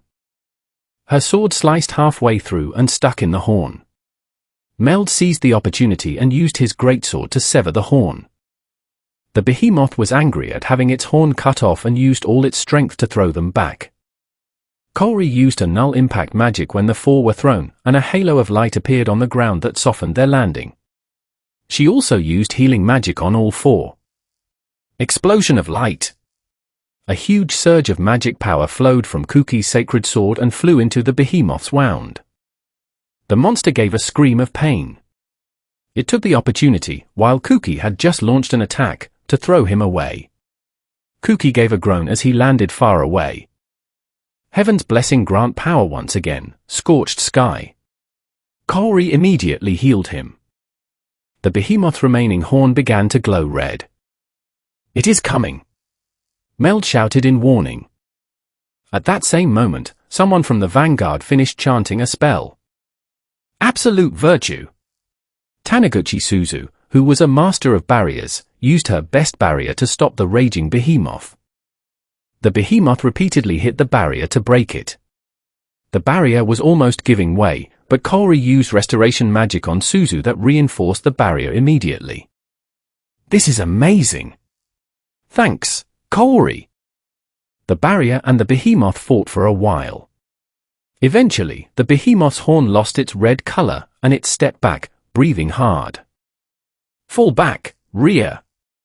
The representative of the rearguard gave the warning, and they did as commanded. At this moment, 5 people chanted together, Scorching Sun! This fire magic attacked the behemoth. The power of the magic was so great that the behemoth started to run away, giving a wailing shriek before disappearing along with the flames. We won. Looks like we did. Really? Yes. Kuki raised his sacred sword and shouted, we won. Cheers of joy resounded. The boys were patting each other on the back, and the girls were happily hugging each other. Meanwhile, Shizuku called Kaori, who was staring at the spot where the behemoth fell. Kaori, what is the matter? It is nothing. I was just thinking that we actually came back here. She spoke with a bitter smile. At this moment, a cheerful voice resounded. Kaori! Ahihi, I love Kaori so much. That healing magic was amazing. Without you, we would be devastated. Thanks for the help. Suzu cheered happily. Mercy for the noise, Shizuku teased gently, and the returning students continued exploring the dungeon. Chapter 12, The Emperor and the Reaper. A few weeks later, at the same time that Hajime fought the Hydra, the students returned to the palace after learning that an envoy from the Holsha Empire was coming to meet them. The Holsha Empire was an ally of the Hylian Kingdom in the war against the demons. This country was founded 300 years ago by mercenaries and was very famous among adventurers because of its meritocratic system. The empire did not have as much church influence as the kingdom, so to them, this whole business of heroes invoked by God to rule humanity was not at all convincing. In the empire, power and money were valued much more than faith, so they had not come to visit the heroes initially because they saw no value in them. But now, news that the heroes had defeated the monster on the 65th floor, the behemoth, had spread. The probable cause of the visit was to see if the heroes were truly that strong. When the students arrived at the palace, they were met by Prince Randall, who looked a little down. The reason for this was that before the excursion to the dungeon, Kaori, who was now aware of her own charm, had spoken to Randall. When he asked if she could stay there with him, Kaori, who finally understood the meaning behind his words, gently rejected him, causing him to seek comfort in his sister's arms in tears. As they were entering the palace, a female voice rang out. Randall, why are you here? I told you I would receive them. You have been downcast since Corey's rejection, and it will affect the hero's morale. Do not talk about it. He rushed off while crying. Well, sorry about my brother. Come, I will introduce you to the envoy of the Empire. Liliana was a princess idolized throughout the kingdom and was very close to the heroes, especially Corey and Shizuku. She felt bad that they had been summoned away from their home into an unknown world, so whenever she could, she talked to them. They made their way to a room with a large round table. At the table sat the leaders of the country, including Pope Ishtar and the king. Ishtar saw them entering and announced, "Gentlemen, they have arrived. Be sure to observe our supreme heroes. We thank you for accepting our request. That said, may we know the identity of the hero?" "Of course. Kuki Dono, please step forward." Kuki approached with an air of dignity, with his group behind him. "Oh, they are quite young. May I ask if it is true that you actually got past the 65th floor of the dungeon? It is just that I have heard there is a creature called the Behemoth there." While assessing Kuki, the envoy also saw Ishtar's relaxed look and gave her a suspicious glance. One of the envoy's bodyguards also looked Kuki up and down. "May I speak?" "Yes, we defeated him. If you want, we can give you a description of the battle, or..." Kuki offered a series of proofs, and the envoy cracked a smile. "No, there is no need. How about you battle one of my guards so we can see your strength?" Kuki did not know if he was allowed, so he looked at the king and Ishtar. They looked at each other and nodded in agreement. "Okay. I guess that is fine." "Good." They made their way to the training ground. Kuki's opponent did not stand out in any particular way. He was neither short nor tall, neither handsome nor ugly, neither thin nor muscular. He held his great sword down in a casual manner that could not even be described as a combat stance. Kuki was annoyed by this and wanted to deliver an attack that would make the man take things seriously. "Here I come." Kuki shortened the distance between them as he drew his wooden sword. Kuki planned to stop the blow before it hit the man. But there was no point in holding back. Kuki was thrown far away. The bodyguard had taken advantage of the moment Kuki slowed down to strike him back. "Hey, hero! Is that all you have? Where is your motivation?" Rude words came from the bodyguard, who had a disappointed look on his face. Indeed, Kuki had underestimated his opponent based on appearance alone. This development made him furious. "Let us go one more time." This time, Kuki was completely serious. Seeing the look on Kuki's face, the bodyguard smiled and said, "There is no next time on the battlefield." However, he returned to a combat posture, indicating that he would go one more time. Kuki let out a roar and moved forward with high speed. But still, the guard deflected the blows easily. This man seemed to have a great deal of combat experience. He reminded Kuki of his training battles with Meld. Meld had been a knight commander for 20 years, and even though Kuki possessed more raw strength than Meld, he had never won a duel against him. "Do not hold back. Now get serious, or you will end up dead." The bodyguard muttered an incantation, and a wind blade hit Kuki, causing him to lose his balance. At that moment, a wave of intense bloodlust hit him as the bodyguard lowered his sword. "He is going to kill me," Kuki realized. But before the sword hit Kuki, an explosion resounded and the bodyguard was thrown far back. It was Kuki's limit break skill activating. "That was not a duel. You tried to kill me." "Is that so? Do you think that in a real battle we can say, 'Okay, we are done'? You will end up dead this way. You are supposed to be the leader of humanity. Are you aware of that?" "I know. Of course I am going to save everyone." What can a child who is afraid of getting hurt do? Someone who refuses to get blood on his sword cannot talk such nonsense. "All right, are you ready? I said you will die if you do not take it seriously." The man gushed murderous intent once again, making Kuki's legs tremble as he forced himself to stand. Before the man could strike, a barrier of light appeared between them. This is enough. At this point, this duel will turn into a death match. You have outdone yourself with this joke, Lord Gahard, Ishtar spoke after creating the barrier. TCH. I have been discovered. Cunning as always, old man. The bodyguard took off his right earring. A white mist appeared around him, and from it, a different person emerged. It was a man who appeared to be almost 40 years old, with short silver hair, blue eyes, and a lean, muscular build. Upon seeing him, a commotion broke out among the staff. Your Highness! Lord Gahard! Indeed, this was the Emperor of the Holsha Empire in disguise. At the sight of him, King Eric frowned and asked, "What were you planning, Emperor Gahard?" "Easy, King Eric. I just thought that was the quickest way for me to confirm their true strength. This is of great importance for our future battles. Forgive my rudeness." King Eric sighed. "It is fine." Kuki was stunned. Somehow, this emperor was remarkably casual, and his sudden appearance was taken as something normal. With that, they ate a lavish dinner. The emperor offered his official recognition to the heroes, and they departed. That night, in the carriage, one of the emperor's subordinates asked about his real intentions. "He will not do. He is just a child who believes in ideals and justice. His strength and charisma are a bad combination, but we cannot ignore him since he is the apostle of God.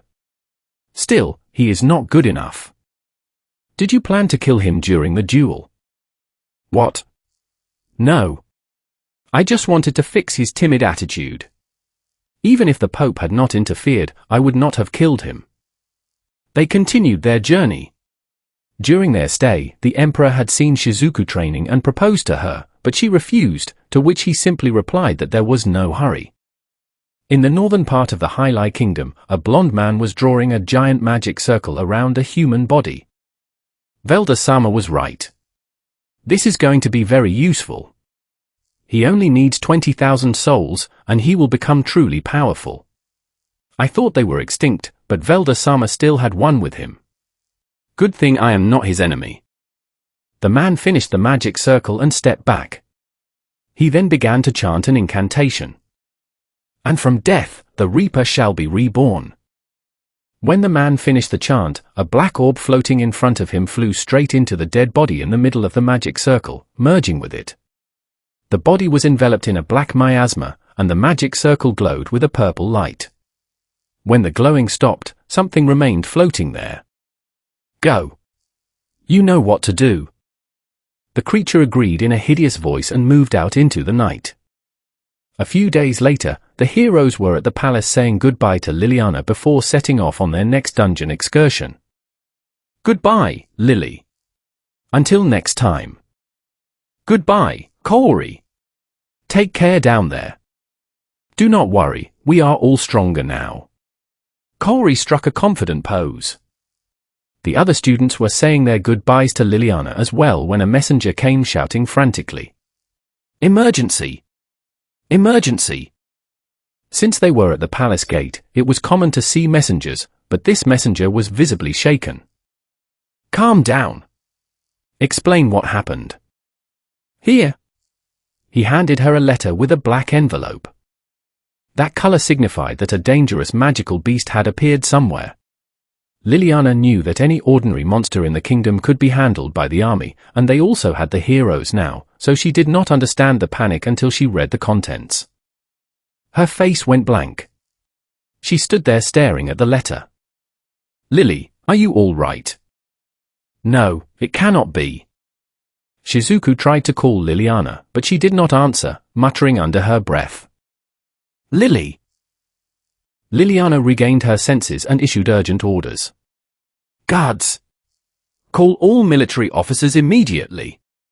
Call Captain Meld as well. Gather everyone in the meeting room." The guards carried out her orders without delay. "Kuki, I need you to call Pope Ishtar as soon as possible. Give this letter to him and ask him to meet with us. Kaori, Shizuku, and the others, come with me to inform my parents right now." A few minutes later, everyone had gathered in the war room. Princess Liliana, may we know the reason for this emergency meeting? Meld's vice captain asked. Pope Ishtar, if you would do the honors. The Pope stood up and spoke. We received a black letter from the north. Everyone looked confused, as a standard monster report rarely warranted a full council. What did it say? Meld asked worriedly. 3 villages in the north were destroyed by a reaper. The room fell completely silent, every official turning pale. The students did not know what a reaper was, but from the reaction of the veterans, they could tell it was severe. The only ones among the students who knew what a reaper was were Kori and Shizuku, who had read about ancient magical entities. They broke out in a cold sweat. This has to be a joke, a nobleman shouted. It is not. The person who sent this report is completely trustworthy. We do not know how it was summoned or who performed the ritual, but it is real. We are lost, someone muttered. Wait, how many people were in those villages? Meld asked, everyone turning to Ishtar for an answer. In total, there were 3,000. Meld thought for a moment before speaking. Then we still have a chance. An army cannot defeat a reaper, but if it has not fully evolved yet, my knights and the heroes can win. Everyone looked at the heroes with hope. Kuki approached and asked, Meld-san, what is a reaper? Meld explained that reapers were ancient evil entities that could only be revived using rare, indestructible orbs through lost rituals. Reapers absorbed the souls of those they killed to restore their energy and evolve. Because of this, sending an army only fueled their power, whereas a small group of high-level combatants stood a better chance of destroying them before they reached full strength. If the hero party and I go together, we can defeat it, Meld declared. You are our best option. We will also mobilize the highest-ranked adventurers available, Ishtar agreed. We will put our trust in you, the king added. We will defeat it, Kuki declared, and they prepared for departure. Meld and the students stood before the next town the Reaper was expected to target. A group of gold-rank adventurers had gathered as well. The town had been evacuated, but the Reaper moved quickly and would catch up to the refugees if the heroes failed to intercept it. We have to win, Kuki declared confidently. At that moment, a terrifying creature emerged from the forest. It had multiple tentacles extending from its waist that it used to move, a mask covering its eyes, and a broken scythe in its hand. Do not be intimidated. Remember the formation. The students regrouped and took up their combat positions. The creature let out a screech and charged forward. Kuki launched 3 blades of light at the beast.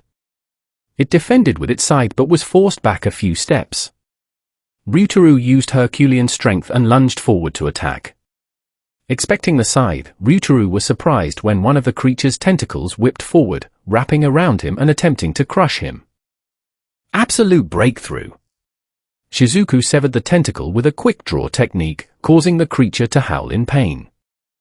Meld seized the opening, throwing a large blade of light that severed one of the monster's arms. Nagayama stepped forward to follow up, but instinct forced him to jump back just in time as purple light flared from the creature's body. The Reaper accelerated drastically, moving much faster than before. It closed the distance to Kuki and swung its weapon toward his neck. Kuki raised his sword to block, but a tentacle struck him in the side, knocking him down. Kori immediately cast a targeted healing spell on him. The creature redirected its focus toward the mags in the rear, but its path was blocked by a glowing barrier created by Suzu. Stay back, you monster! Suzu shouted as the barrier held firm against the creature's strikes. Realizing the barrier would take time to break, the Reaper turned toward another target, only for Ryutaru and Nagayama to strike it simultaneously with reinforced punches, crushing its face and severing another tentacle.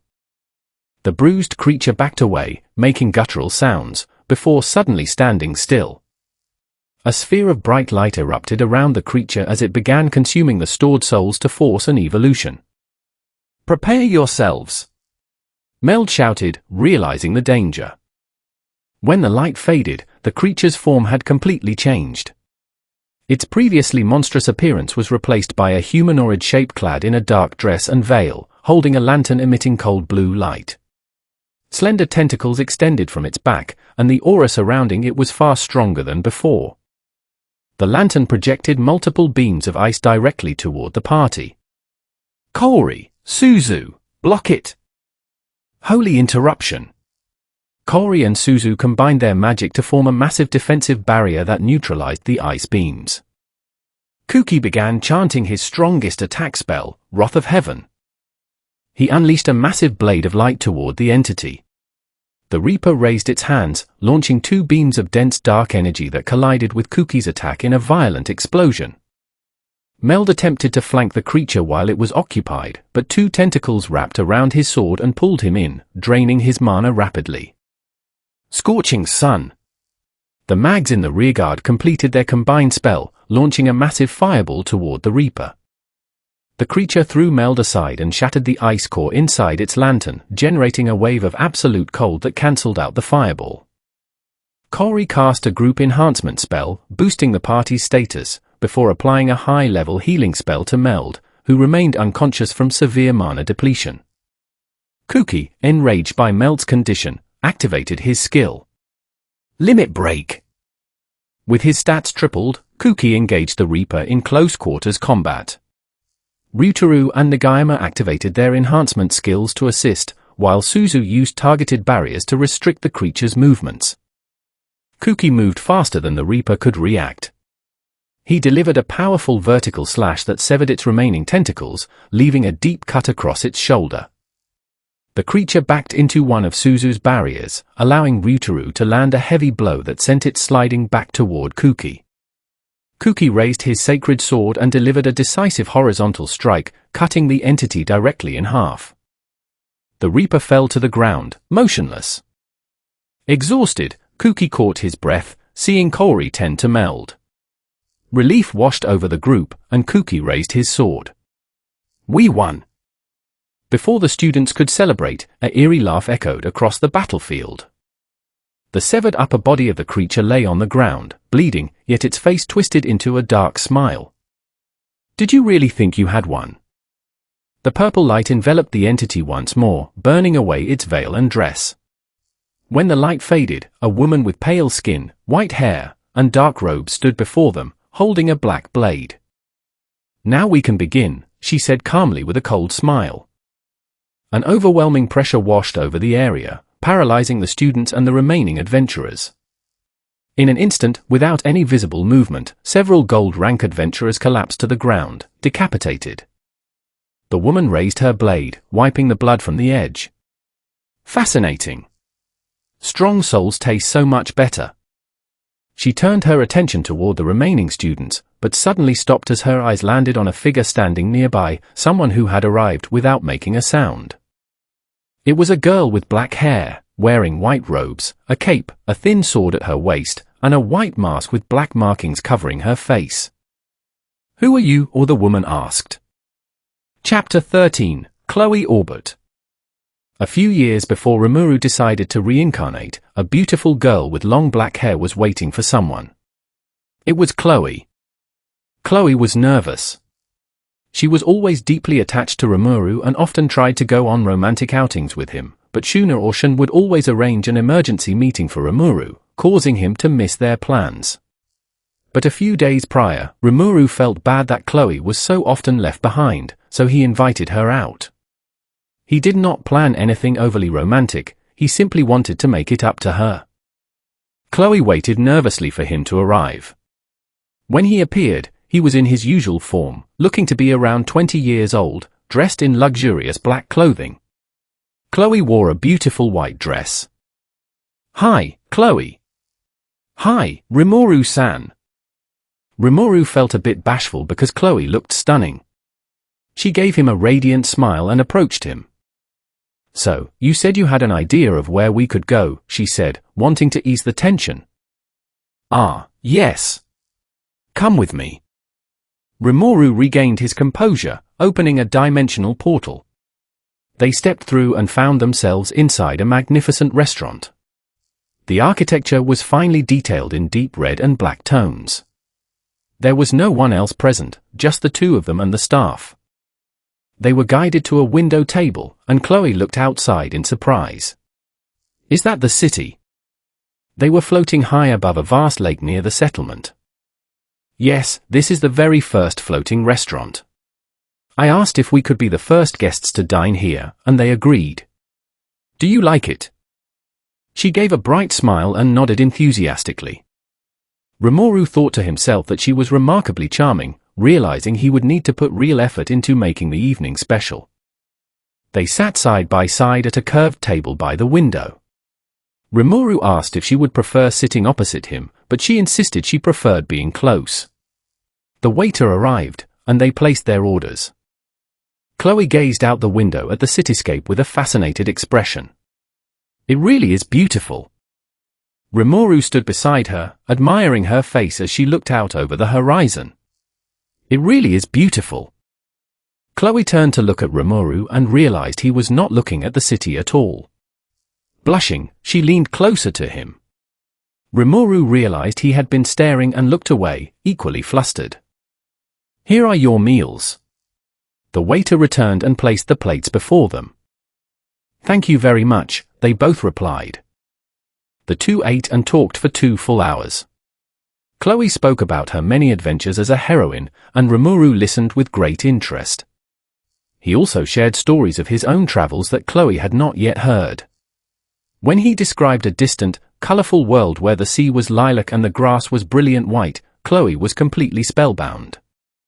That sounds truly magnificent, Chloe said excitedly, imagining the landscape.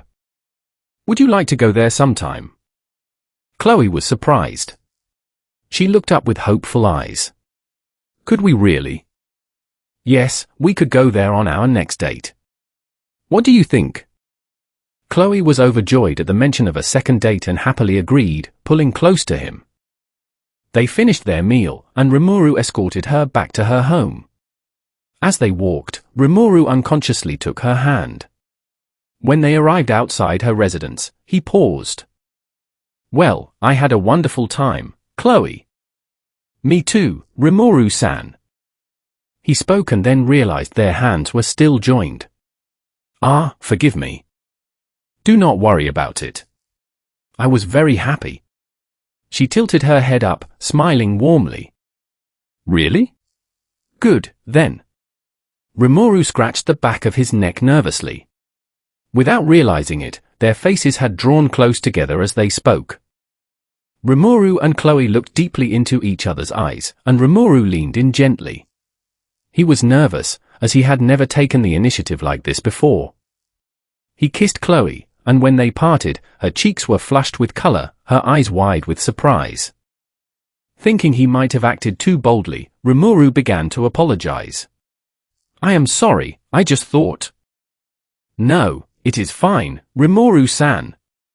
I really liked it, she clarified quickly. Really? Well, in that case, I suppose we definitely have to go on that second date. Yes. The two said their goodbyes and returned to their respective quarters. On their third date, they visited another fine establishment, and Rimuru asked Chloe to officially become his partner. She accepted immediately. As time passed, their relationship grew deep and steady. Today marked their 1-year anniversary, and Rimuru told Chloe he wanted to show her something truly extraordinary. He arrived at her home to pick her up. She greeted him happily, wearing an elegant red dress. They exchanged a gentle kiss, and he took her hand as they stepped through a portal. Beyond the portal lay a vast, silent void. It felt like standing in the middle of space, though no stars were visible, only a single point of light glowing in the distance. Rimuru-san, what is that? Chloe asked, slightly startled. Do not worry, I have placed a protective barrier around us, he reassured her with a confident smile. It took me quite some time to prepare this, but here it is. This is the birth of a brand new universe, a true cosmic expansion. Watch, it is about to begin. The point of light expanded rapidly, releasing a breathtaking cascade of energy and color. When the initial reaction settled, a single, glowing bluish crystal remained where the light had been. Chloe stared in absolute awe at the newly formed cosmos. Rimuru reached out, retrieved the blue crystal, and stored it safely within his spatial vault. This is one of the rarest and most beautiful materials in existence, Rimuru explained. It can only be formed during the birth of a universe. And what is it used for? Chloe asked, tilting her head with curiosity. Nothing in particular. It is just remarkably pretty. So you created an entire universe just to obtain a pretty crystal? Well, in a way. Chloe, place your finger here for a moment. He presented a small, clear pearl that fit comfortably on her fingertip. Chloe touched it and felt a gentle draw of her magic power. The pearl began to shift in color, but before she could get a clear look, Rimuru stowed it away. Hey! I wanted to see it! Chloe puffed out her cheeks playfully and crossed her arms. Do not worry, I will show it to you when everything is ready. Trust me. Okay. Chloe always trusted Rimuru implicitly. All right, on to the next location. Taking her hand once more, he led her through another portal. They materialized in the colorful world Rimuru had described before, a field of soft white grass overlooking a lilac sea under a vibrant blue sunset. Rimuru-san, why did we come here? When we saw the sunset on our second date, you mentioned this was your new favorite landscape. So I thought it was the most fitting place for this. For what? Rimuru knelt down before her. Chloe, this past year has been the happiest time of my life. Rimuru-san? You are bright, kind, remarkable, and deeply important to me. Everything about you makes me fall in love with you more each day. Chloe stood frozen, gazing down at him in disbelief. Rimuru produced a small velvet box from his spatial storage and opened it. It is beautiful, Chloe whispered, catching sight of the ring within. This ring was forged using the universal crystal we just retrieved, Rimuru said gently. Its center holds a soul pearl. It remains clear normally, but when attuned to a specific soul, it radiates a brilliance that reflects that connection. Chloe, I want to spend the rest of my life with you. Tears of joy began to streak down Chloe's face at his words. Chloe Albert, will you marry me? Yes. Yes. They embraced, and Rimuru placed the ring on her finger. Because the ring was linked directly to his soul, they would always be able to sense one another's presence regardless of distance. He sat back on the soft grass, and Chloe leaned against him as they watched the horizon together. It seems the great heroine has fallen into the hands of a demon lord, he teased gently. I think it was you who fell into my hands, she countered with a light laugh. Some time passed. Rimuru wanted to organize a grand celebration, which naturally required extensive preparation. Whenever she met with her closest friends, Chloe would share the news and proudly display the ring resting on her necklace chain. Eventually, Rimuru needed to return to his primary realm for a short period. He visited Chloe whenever possible, and when duties kept him away, he sent small magic messages through the soul connection to check on her. Then, one day, the ring's active connection suddenly went quiet. Chloe did not panic, knowing that Rimuru was exceptionally capable and would always return. She alerted his inner circle, and they placed themselves on high alert. To be certain, Chloe consulted Veldora regarding Rimuru's soul corridor.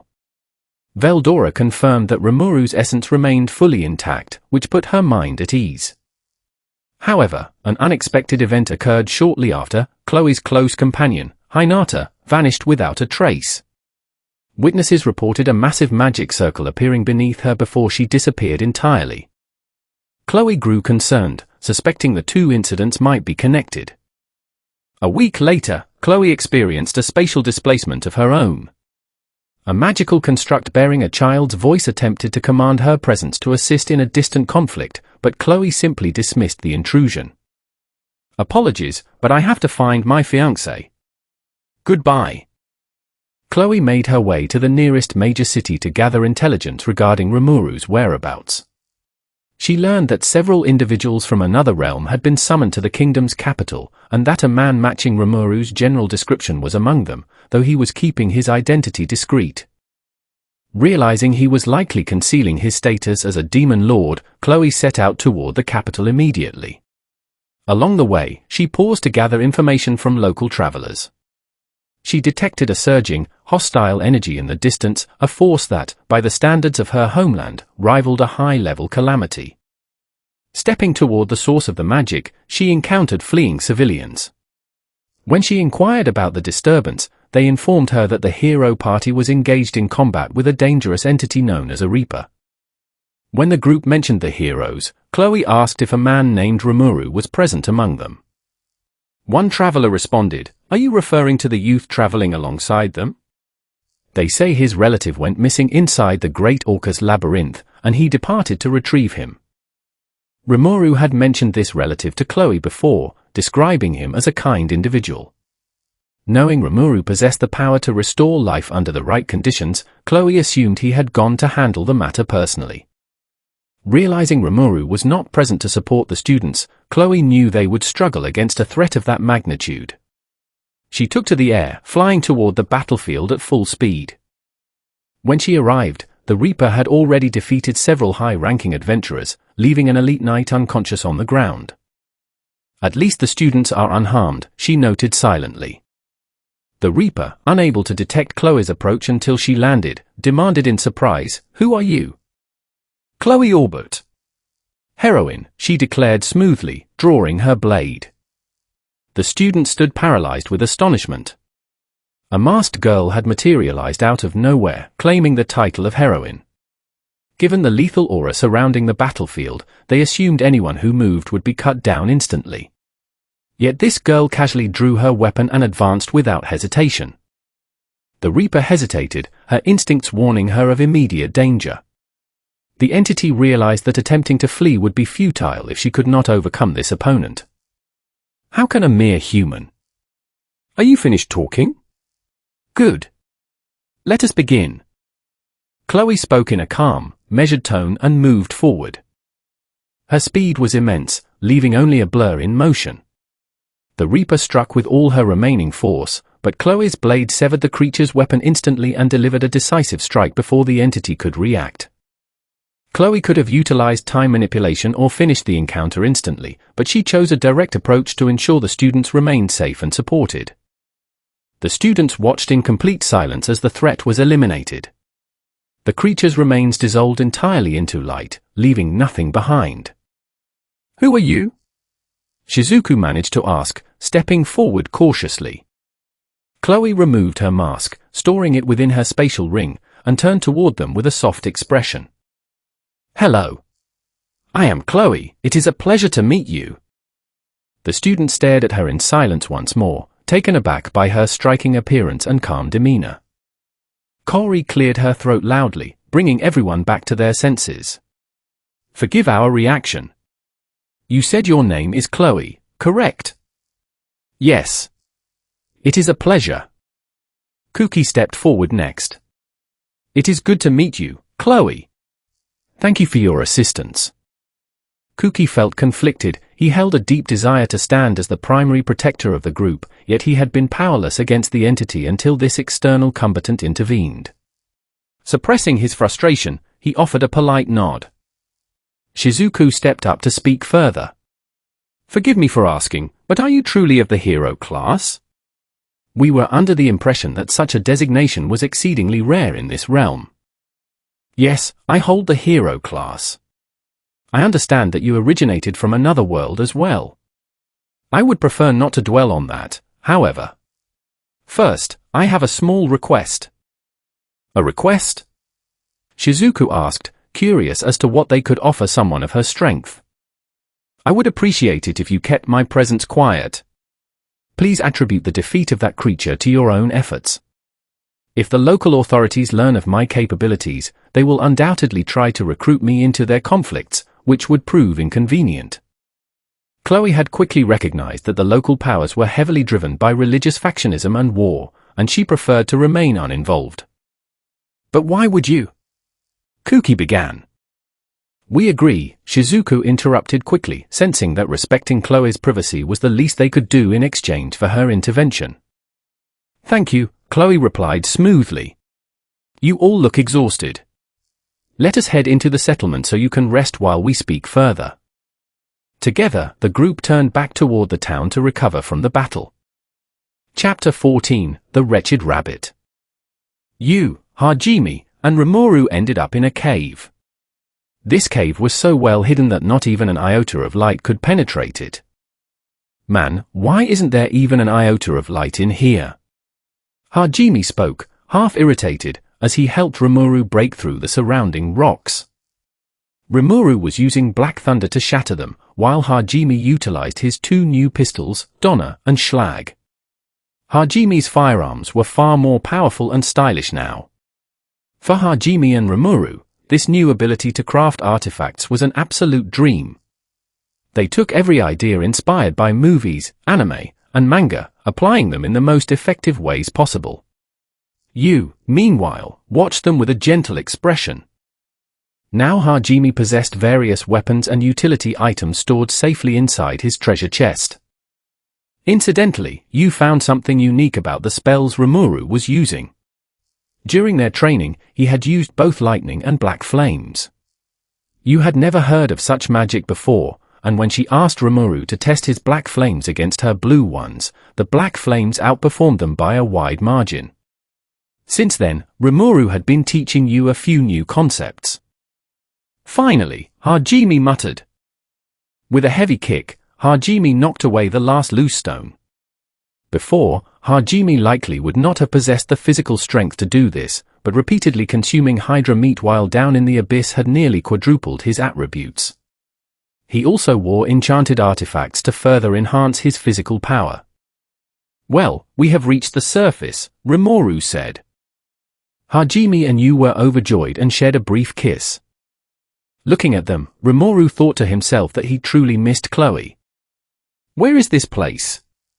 Rimuru asked, looking around with curiosity. I have only read about it in books, but judging by the terrain, I think this is the Great Risen Canyon, Hajime replied. It was a massive canyon that separated the northern and southern regions of the continent on the eastern side. Rumors stated that powerful monsters inhabited the area. I see. So where do you two want to go now? Rimuru asked, looking at Hajime and Yu. I will go wherever Hajime wants to go, Yu said, holding on to Hajime's arm.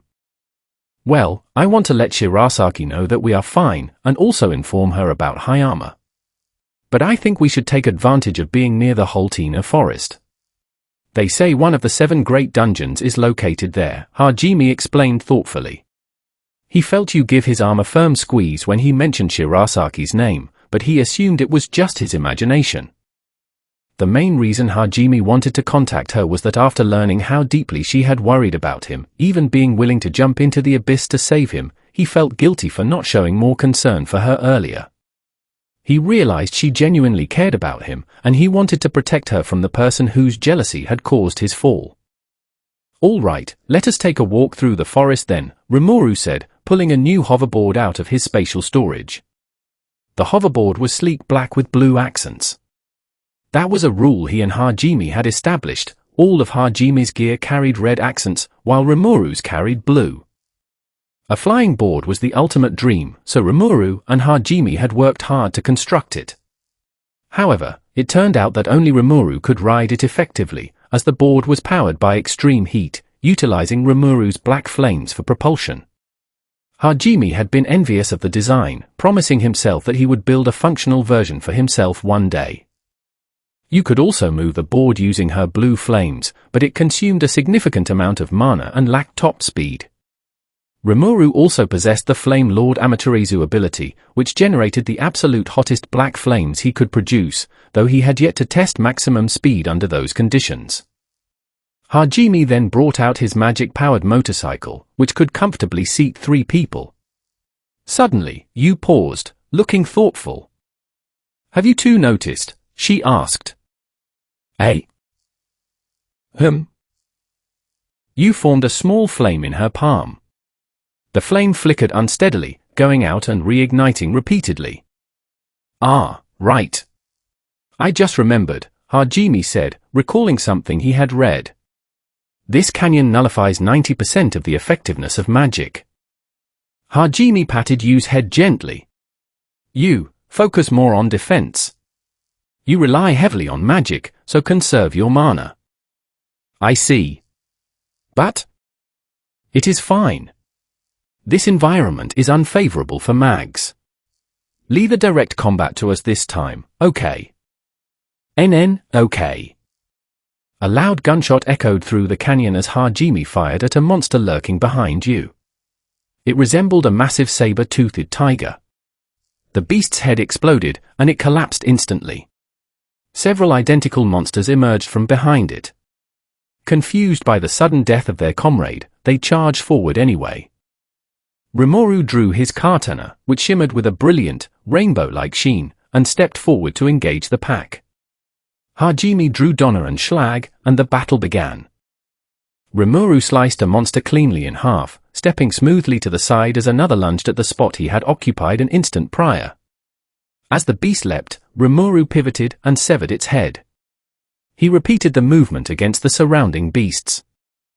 Beside him, repeated gunshots echoed as Hajime effortlessly eliminated the targets from a distance, using heavy kicks to repel any monster that managed to close the gap. They cleared the threat in moments. Shortly after, a distant sound echoed through the canyon, a high-pitched scream. A girl with blue hair and rabbit ears was running toward them, desperately fleeing another monster. The Rabbit Men tribe? Are they native to this area? Rimuru asked. I have never heard of them being here, you replied. I wonder if she is an exile. She might be a criminal rabbit, Hajime mused. They wondered if the Great Risen Canyon was used as a dumping ground for convicts due to the harsh conditions and deadly beasts. The rabbit girl shouted as she approached, "You have finally arrived." She said we arrived as if she were expecting us, Rimuru noted. Yes. That is strange. Let us see what she knows, Hajime replied. As the girl ran toward them, Hajime raised his gun and killed the monster pursuing her.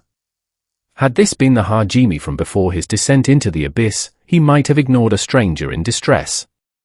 But Rimuru's presence and support had reshaped his perspective, making him far more receptive to helping others. The rabbit girl finally reached them, bowing deeply while catching her breath. Thank you for saving me. My name is Shay Howlier.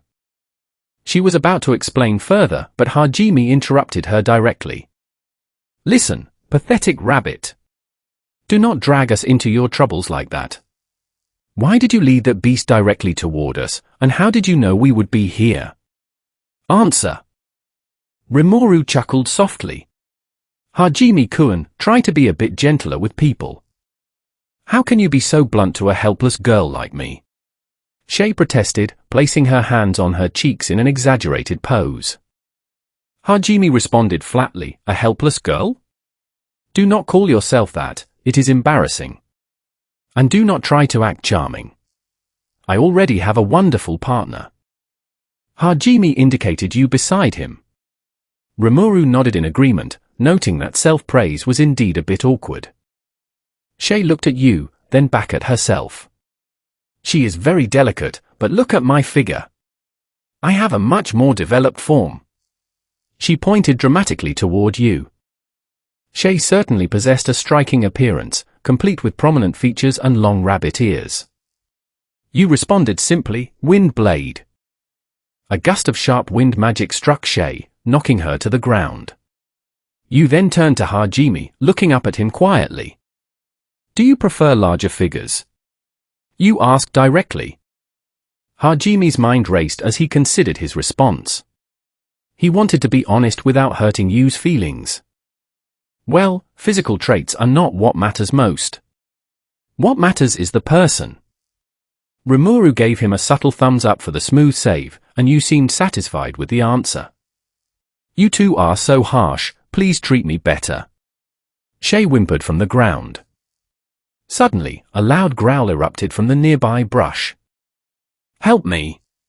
Shay cried, scrambling behind Hajime and Yu. A monster lunged from the thicket only to be instantly bisected by Rimuru's blade. Hey! Do not use us as a human shield without permission, Hajime said, giving her a light nudge on the head. Ouch! Please, just listen to my story.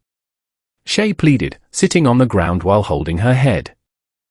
Fine. Get up and explain yourself, rabbit whose name I already forgot. We do not have all day. How cruel. My name is Shay. Please do not forget it, she said tearfully before beginning her explanation. The Howlier clan consisted of over 100 members who lived peacefully in Fairbergen, the capital city of the Holtener Sea of Trees.